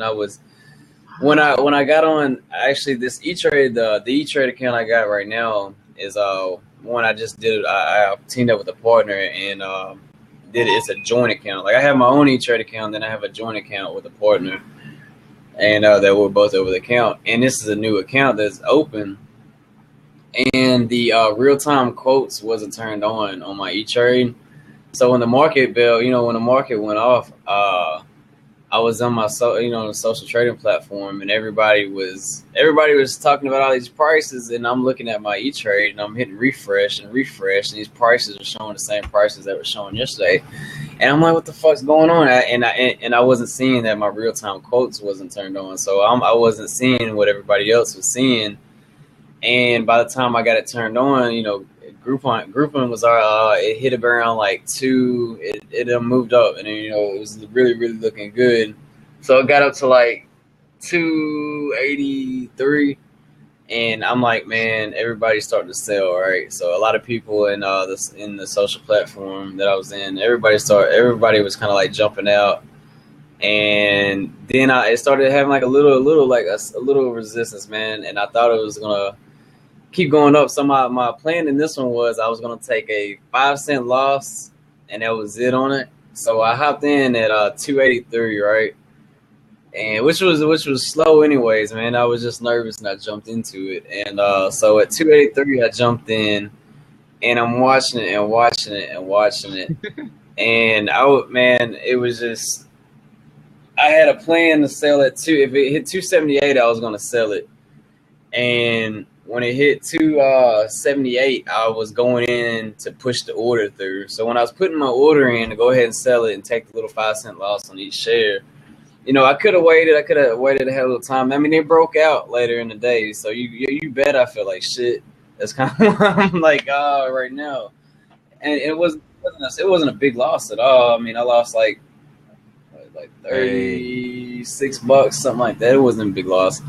But when I was actually pushing my order through, it went down to 273 while I was in the middle of pushing my order down. So I was like, and then after I sold it, man, like about an hour and a half later, it started, it was still kind of like testing its high, and then it broke the high, and then it was up at like 2, I think it was like 290 something.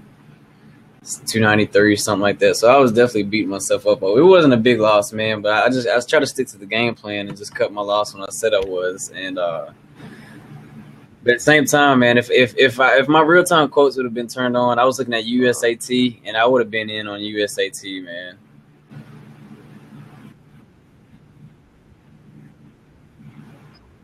$20,000 back. Yeah, that's not bad. You see Adam's comments on the side. That's not bad, man. You say he's in the founder. So he got in the initial public offering about.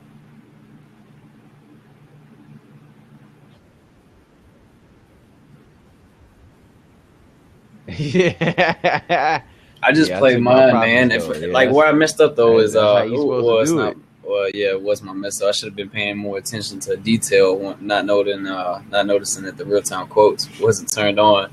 When the market hit at 9:30, I was looking at all the volume, and none of the volume was changing on the stocks. None of the prices were changing. And in my head, I'm like, I was about to call E-Trade, like, yo, why is my shit not updating? Nothing's updating.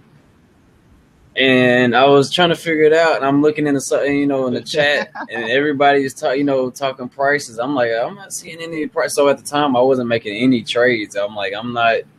Because I'm going to these I'm in the chat, and everybody's talking these prices on these companies. I'm going back to E-Trade. I'm like, no, what the fuck? Why isn't it not showing? So I thought it was a technical problem, man. And that's why I was messing myself up at. Yeah. Well, that's why I messed myself up at. You look at USAT. It was a spike this morning, man. It ran this morning. And that's what I was looking at. I was looking at USAT when it was around, I think, $299, and it jumped up pretty. Let me see. I don't remember where it finished off at.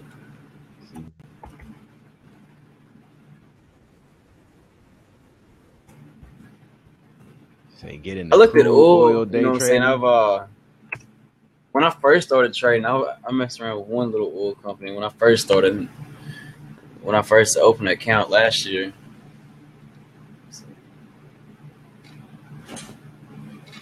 Oh.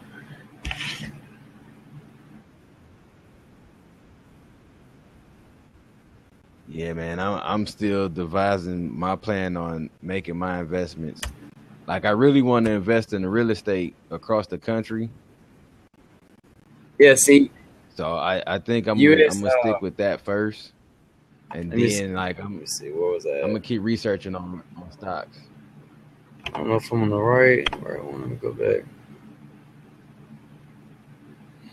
No, USAT was this morning. It was at 322, and it spiked all the way up to around 10:30. It spiked all the way up to 353. So it went from 322 to 353 around 10:30. Then it finished out at 371.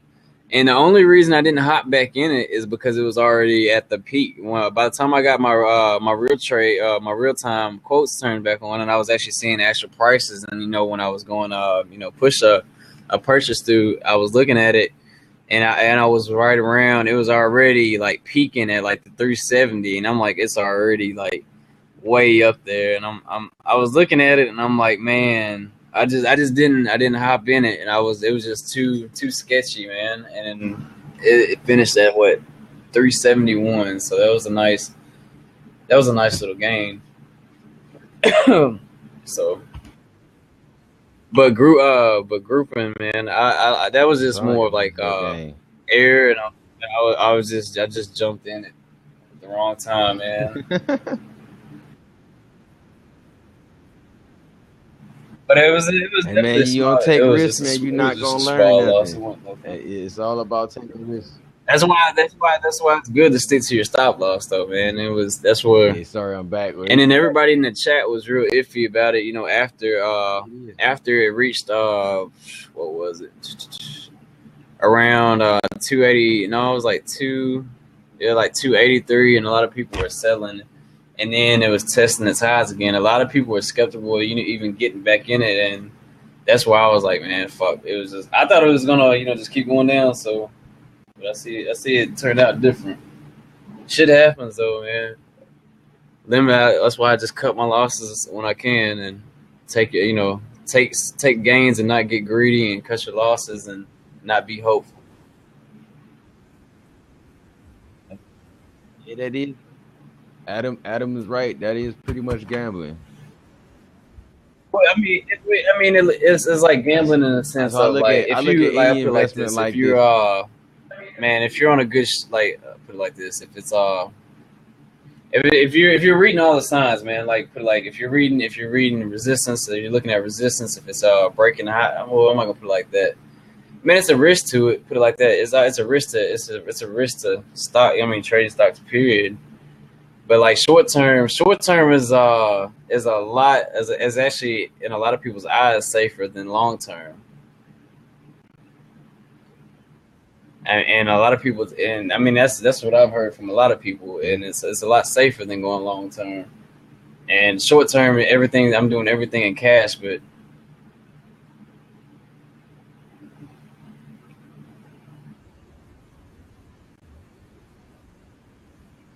Hey, man, everything is in cash. That's what any investment, man. But you gotta know, especially like with investments like that, man. Like he just said, it's kind of gambling in a way, if you really think about it. So it's just like playing poker for real, man. You gotta know when to hold them, know when to fold them, and know when to run away, man. If you don't pay attention to the numbers and know when your instinct is telling you it's time for you to get away from it. It's more on signs, like read. I mean, there's a lot of signs that'll tell you that you can read, well, that you can pay attention to. Not saying that they're going to follow through every time, I mean, there's a lot of little things to pay attention to. Like me, when I jumped in Groupon, like I shouldn't have jumped in when it was already peaked up that high. Like if I would have had a good start on it early in the morning, I would have been fine and I would have sold around like 283. But then again, I jumped in that trade just at the wrong time, man. I knew I shouldn't have jumped into it. It was more when I did I did that on instinct. I was sitting there paying attention and watching prices, thinking it was going to keep running, and I went ahead and hopped into it. Look, and that didn't pay off. So I should have paid more attention to the signs and waited for it to break its day high, and I didn't. Yeah, you know what I'm saying. So that's where I kind of missed. I should have waited for it to break the day's high since it's already went up that high and a lot of people jumped out. I should have went ahead and waited. What was that? You learned the lesson, though. Right. I learned my lesson. My lesson was I should have. Well, besides my real time quotes being turned off, but my main lesson that I learned from it was to either wait for it to break the all time high, or for it to meet an all time low, or for on a dip. I was waiting for it to go lower.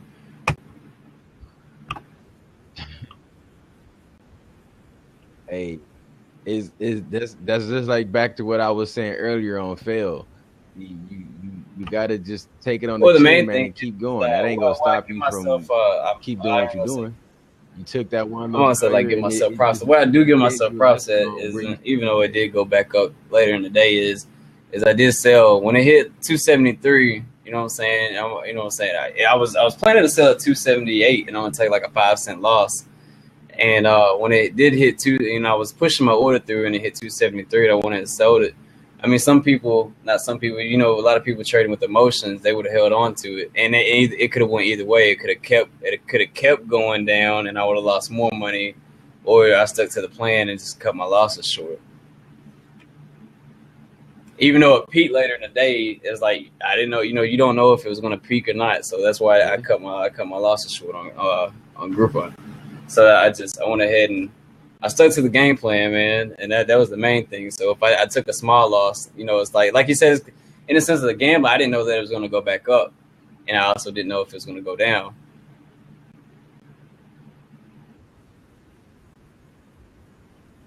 Right. Never get too greedy, man. And you're not trying to get rich off of every trade, but you take small profits.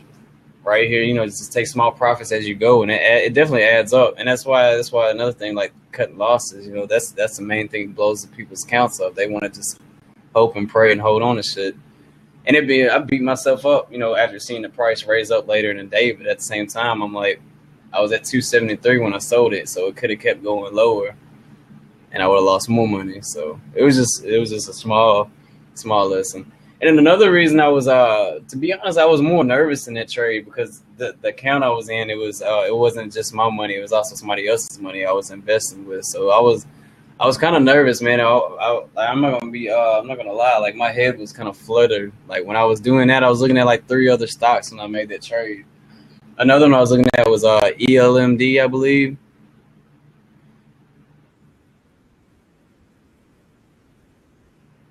It's all a part of the game, man. You gonna win some, you gonna lose some, but you gotta. That's just like with online marketing, man. You gotta understand the concept of your earnings per click compared to your cost per click. When it comes to paying for ads and different things like that, you still gotta understand there's gonna be some type of loss into it, but you gotta know how to not quit and figure out a better strategy. Like he said, with his 10% strategy, man, you got to learn better strategy. Yeah. Oh man, you got a question for me about marketing?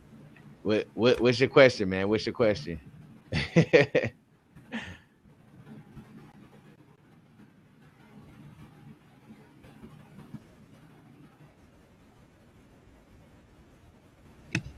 And then it's an old company I used to mess around that I was in one time, BVUS, man. It like when I was messing around with it, it was like up in the 160s. It's way below that now. But like today, it peaked. It was like, I think it started off at like 93 cents, and it was like up like $1. Buy more people. Like $1. That. The best way for you to market your letter what platform are you using for building your website? It kind of looks like it's WordPress, but it could be a different platform. Weebly, oh man, the best way for you to draw more attention to a Weebly website, you're gonna have to go and register for Google Analytics, and they're gonna give you a code, and they're gonna tell you exactly how to embed that code, and it's embedded through the theme settings where you scroll down to where it says HTML, CSS, and it's gonna tell you to paste that. Once you get that Google Analytics code, you're going to paste it into, if I'm not mistaken, either the header or the footer of the main HTML page. And it's going to at least give you a chance to rank to see how many people are coming to your site. But to better market it, after you get a way to measure how many people are coming to your site, my advice would be to create a fan page on Facebook if you don't have search engine optimization. But when you started your Weebly account, because I have a Weebly website too also, when you started your Weebly account, did they give you a coupon? It was like $100 coupon towards search engine optimization, to where they were pitting you on like Yahoo search engines, Google search engine, and Bing. No, you didn't get that. They stopped doing that. See, I've had my Weebly website now for 3 years. When I first got it, they gave us a $100 coupon, and I used that $100 coupon to get my rank in the Google search that I'm in right now. But if you can't do that, then I would advise like creating a fan page on Facebook for like a personal fan page. Start off with personal, because if you start a fan page just broadcasting a business, they're gonna basically think like a lot of people draw away from the business fan pages, because they always feel like it's something that people are trying to sell them, they're trying to get them to buy. Just post a public page and make an ad saying that you are like a finance coach or something like that. People are always looking for finance coaches. People are always trying to look for somebody who knows more about investing and things of that nature, and basically make you an ad. They run the ads for $5 a day. Like I just did an ad for 5 days, cost me $25 on Facebook, and I just got my ad to 8 cents a click for every like. I just ran the like ad campaign for my fan page, and I can even post a link for my fan page just so you guys. It was a quote my buddy has on Facebook. Says finding a good partner is key to success in anything, in business, in a marriage, and especially in investing. Robert Kiyosaki. Hey man, all of those are contracts. That's a contract. That's definitely a contract. A marriage is a contract. A business is a contract. Send me another one. So.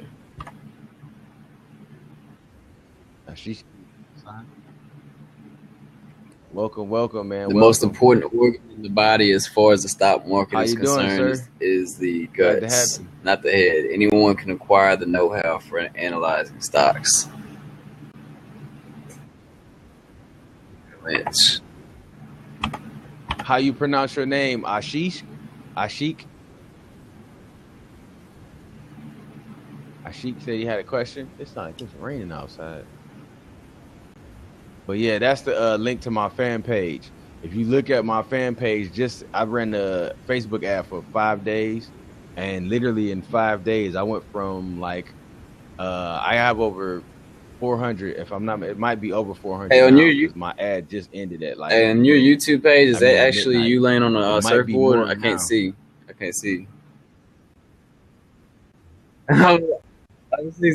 No, that's not me laying on the surfboard. I wish. No, that's a picture. That's a picture I took and I photoshopped and everything, man. I couldn't see the face or anything. I was just ask you that question. Did you get out on the surfboard? Oh man, take a picture.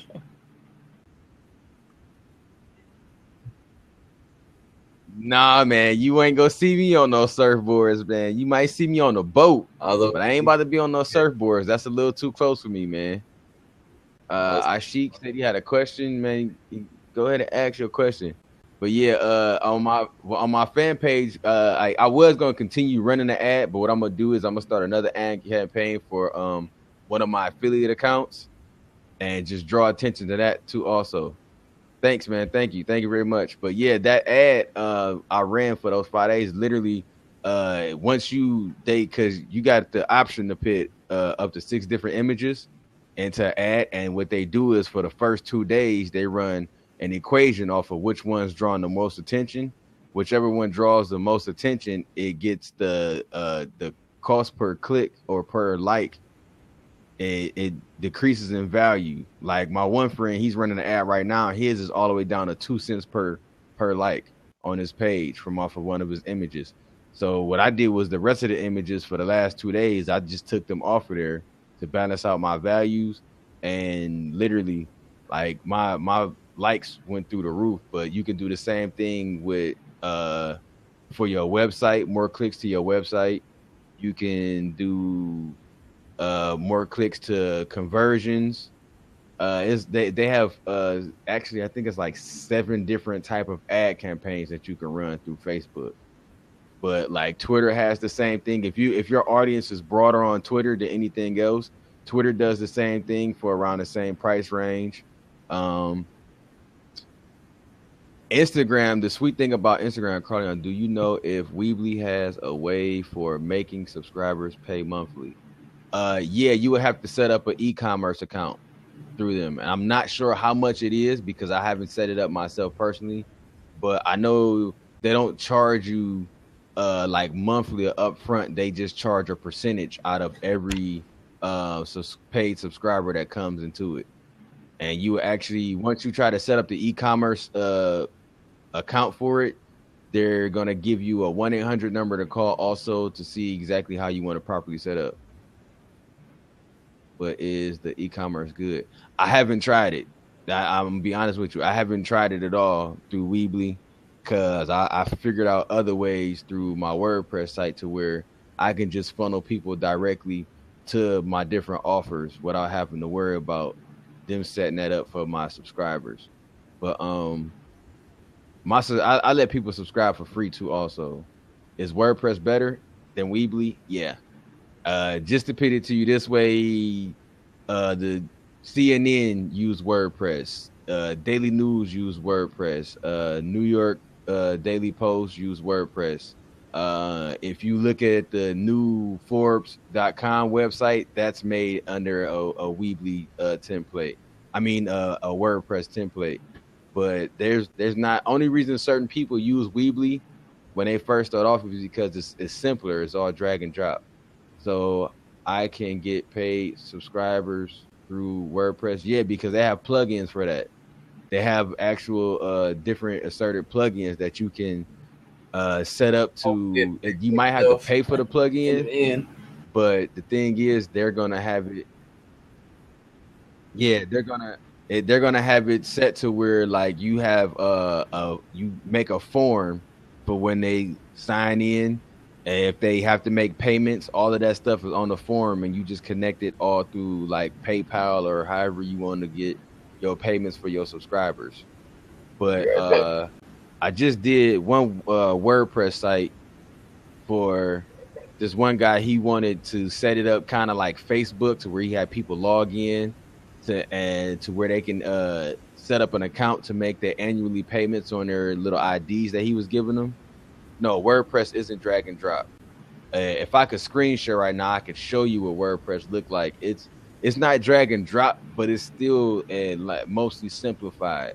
And you don't have to know how to code. See, that's the benefit of WordPress. You don't have to know how to code at all. You really don't have to know how to code at all. It's not drag and drop. It's just you can type in your text, add in images. Like once you get into the dashboard, matter of fact, let me see. I'm gonna try to look up this video for you real fast on YouTube that I just sent to somebody the other day. I'm tripping. I can go this way. Give me 1 second.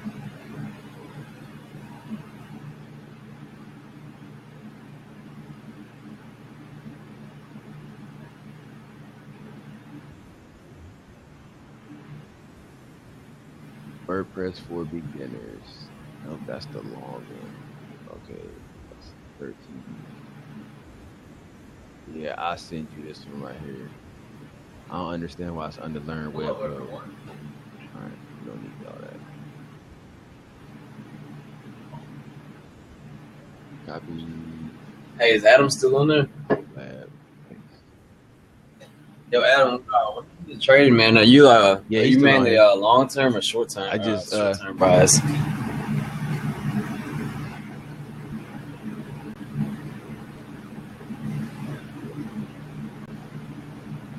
Whatever is it? Whatever you adapt to at the moment, whatever the Both. situation calls for. I got you. Fuck. I had a question. That's what I was gonna ask you, man. I was gonna ask you and talk to you about like.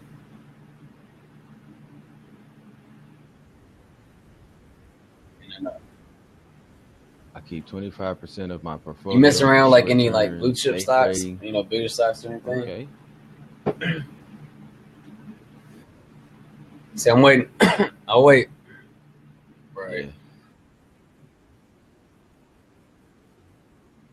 I What are they at, Disney like, now. coin? What is it? I think I don't know. It's been a minute since I checked them. Disney. They were like at okay, 90. I think the last time I checked them, I thought they were trading around like 106 or something like that. I'm not sure. And that was like last year sometime, I think. I'm not sure. Ooh, Yeah, something like that. man, got to be careful with these investments, man. 120 was the high. So Nice. So, what is your concept on investing into like electronics and so forth, Adam? ETF has to trade crude. Like what? Say like Intel, Sony, Hewlett Packard, so forth and so forth. What's your mindset on that?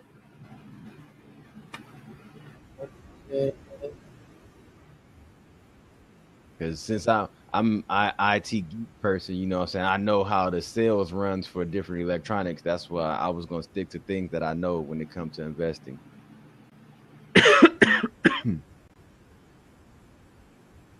I feel like a lot of those companies have had their runs and are going to have trouble with more growth. Yeah, that's true. That's why it's best to like short-term trade and with them. There are some companies that I still believe in. What kind of companies, man? You gotta get your insight. Cisco, yeah, Cisco ain't going nowhere. I was thinking the same thing. The Cisco owns a lot of the different security system companies too that a lot of people don't know about. Yeah, there's a lot of security. Like majority of the Wi-Fi devices that people have in their house now, from Xfinity or Comcast, places like that. A lot of people don't know the security setup for those Wi-Fi devices. The program setting was made by Cisco. So that's constant cash flow from all these different companies just for that purpose. They also got Netflix. So Netflix doing is down testing bottoms. 35%. Yeah, so whenever you're trading crude oil, so you're basically whenever you're trading crude oil, you're basically going off like what the overall market's doing, or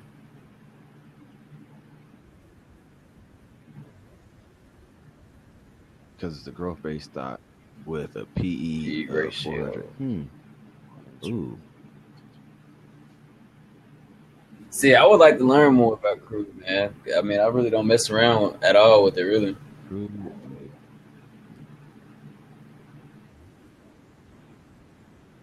So, whenever you find crude oil, like whenever you find what do you look like for a company to invest in? Like, how do you go about your whole game plan if you were to go into invest into crude oil? Like, do you judge it off the market or like?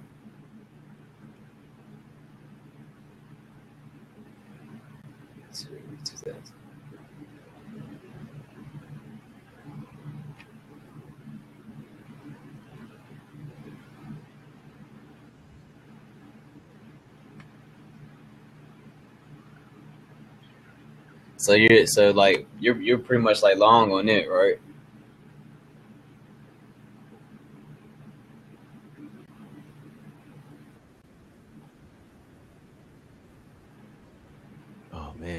question 2 of 2016.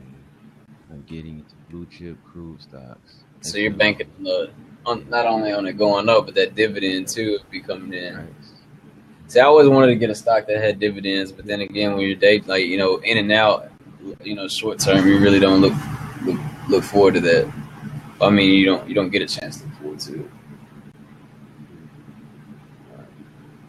Man, I definitely got a lot more to learn. Trust me, I've only been trading for like around a year, but I've been learning for around a year and a half. Like really been into it. It's like almost every day I'm either reading or learning something on it. But there's a lot I still have to learn.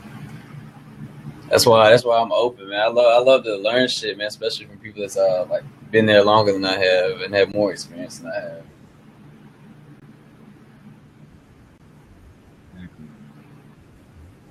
If the energy sector is down 40% and I put 500K in there, I don't see it going bankrupt because.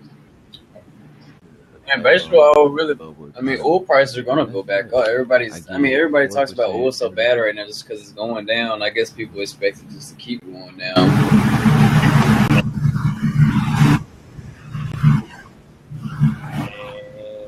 Don't believe the hype, man. It's gonna give a lot of people opportunities to buy. Get in low whenever they do want to choose to invest. My advice to people is find the best way of storing gasoline and fill up as many of them canteens. But hell, whenever like he says that whenever production does fall, that's when your prices go back up. So basically, what you're banking on is getting in. Well, not banking on, but basically what you're going to do is you're doing it in 2 months. So hopefully you're going to catch it before it really starts to pick back up. But I mean, either way, you're going in long term, so you got really good hopes for it. I think. Would you say 5 years? Would you say 5 years? I think it's up there. Oh man.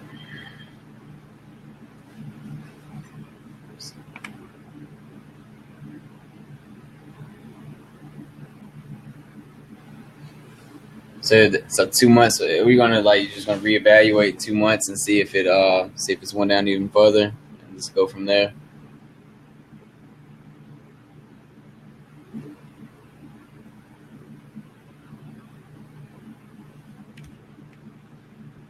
And I'm definitely gonna try to keep in touch with you. When I actually build my account up bigger, I actually get around like 10,000. That's when I'll probably start messing around with that. Start messing around, actually try to get into bigger stocks like that.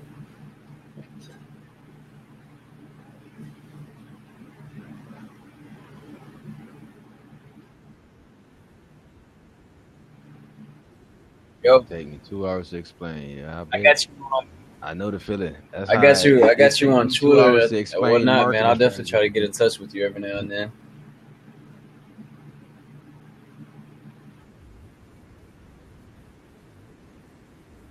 Yeah, man, you get a chance, man. Look, I'm about to post a link to my website one more time, man. If you get a chance, just go on there and you can email me through the website. You can email me through my website. You can find anything through my website, man.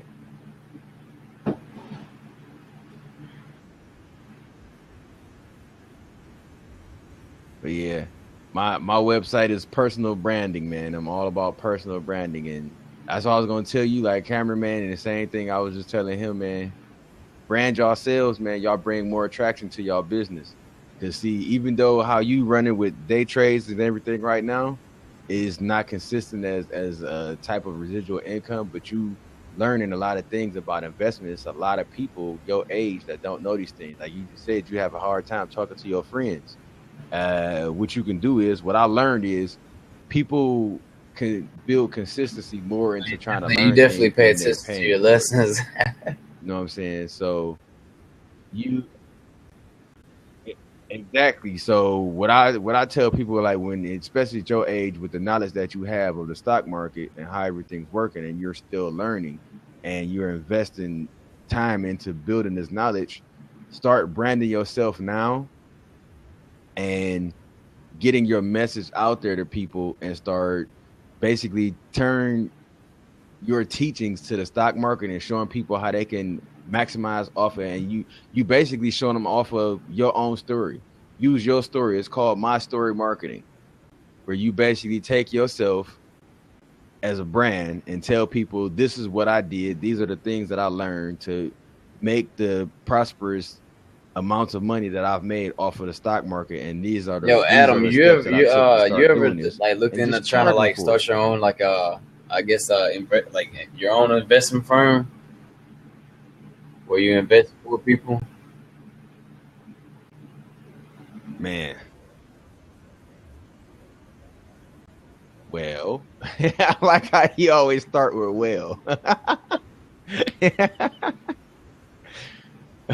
Not yet. Hey, it's a thought though. It's a very good thought.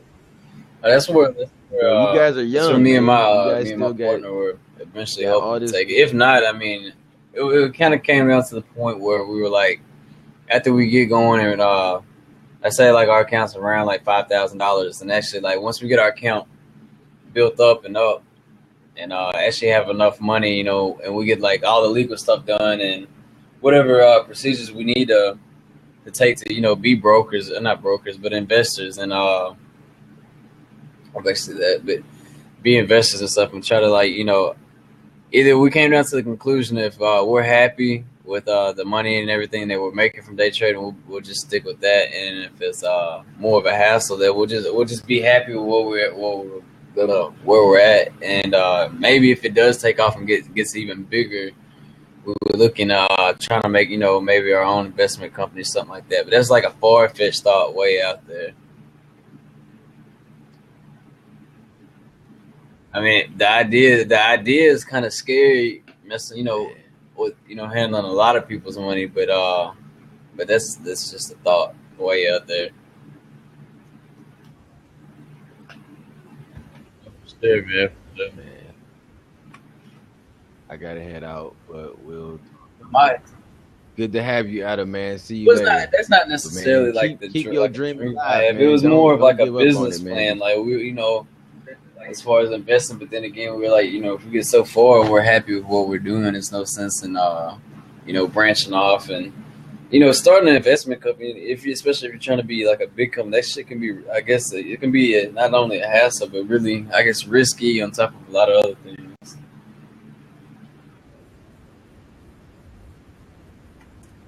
Yeah, it can be. That's why you research, man. You are in the perfect seat right now, man. You researching, you learning things, and like if that's a dream of yours, I don't never tell people if you get that eerie feeling from it at first, never give up on it. It's still like a thought process of yours. It was part of a plan that could have been carried out. You just start seeing other visions of it.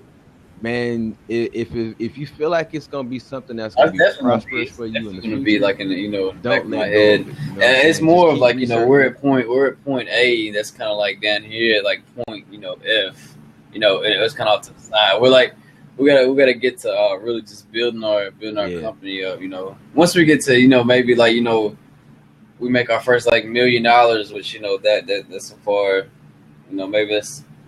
Depending on how things go, man, that'd be nice to see that in like a year. That's not gonna happen, but like, you know, in like 5 years, if we can have like, you know, or just our joint account at $1 million, to me that would be a nice jump. Or 4 years, if I can limit to like 4 years, and have, you know, our joint, because I got my own trading account, which I'm probably gonna turn my trading account and kind of like cash, you know, go ahead and just transfer my money that I have in my account into our joint account. Because me and him, we took $2,500 each and put into a joint account, and I got like around $1,000, like $1,500 in my trading account. So I'm probably just gonna switch that over and put it into the account we're both over, and just trying to build that account and just keep building on it until we reach a number, I guess a number where we're like, all right, what's the next step? And, you know, that's going to be a few $1 million, hopefully, you know what I'm saying, before we make any decisions. I Another thing that y'all could look into, man, is also creating your own day trading system, man. Not even just your own firm. You can create your own day trading system and run it through your firm. That's the extra. Yeah, that's I've seen some people do that. Where they have their own like trading platform. Basically, like your own. It'll be a platform you trade on. Stuff like that. Yeah. All it took was proper investigation and proper investments. They learned as much as they could about the stock market, probably didn't know too much about computer programming. What they did was they went and hired probably a computer programmer who was excellent at his job, or a team of computer programmers, and had them set up a system for it with security wise and everything.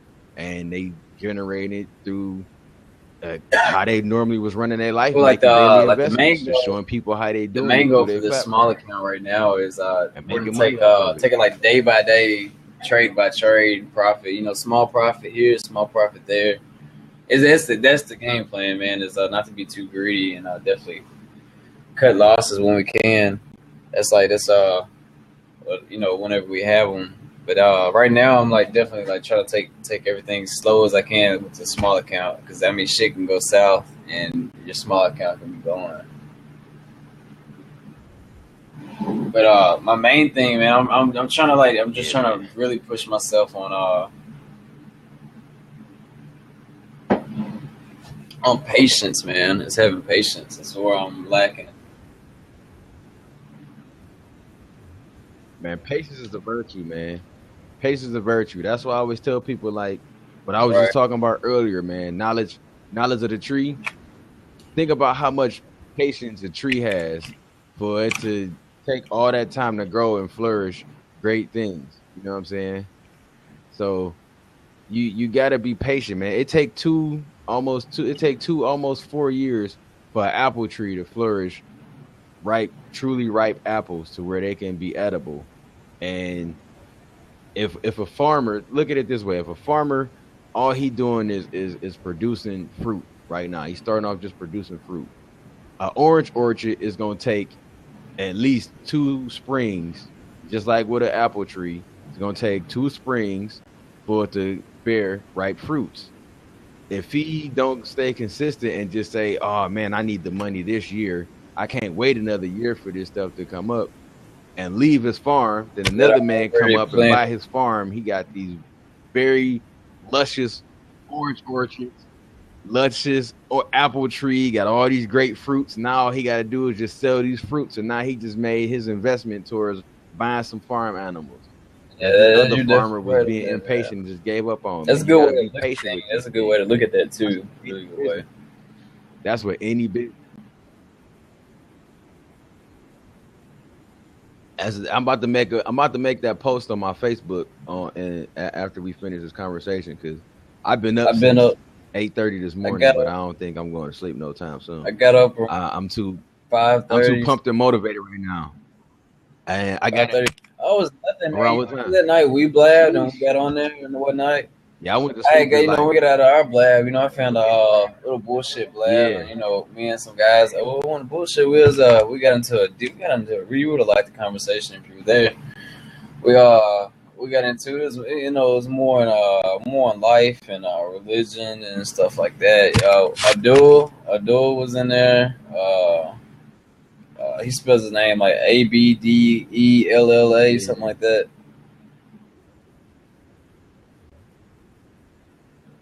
I know who you talking about. The guy I'm talking about is Abdul. It's Abdul. Oh no, he's an older guy. He's an older guy, bald head, and he calls himself the entrepreneur coach. Abdullah, I guess that's how you say man. But yeah, that I was talking to. We were all, man. It was a great conversation. We were deep in some shit, man. I'm talking about we conversated for a minute. My point was I was on there. Yeah, man. If we talk about religion, I'm gonna have to stop recording.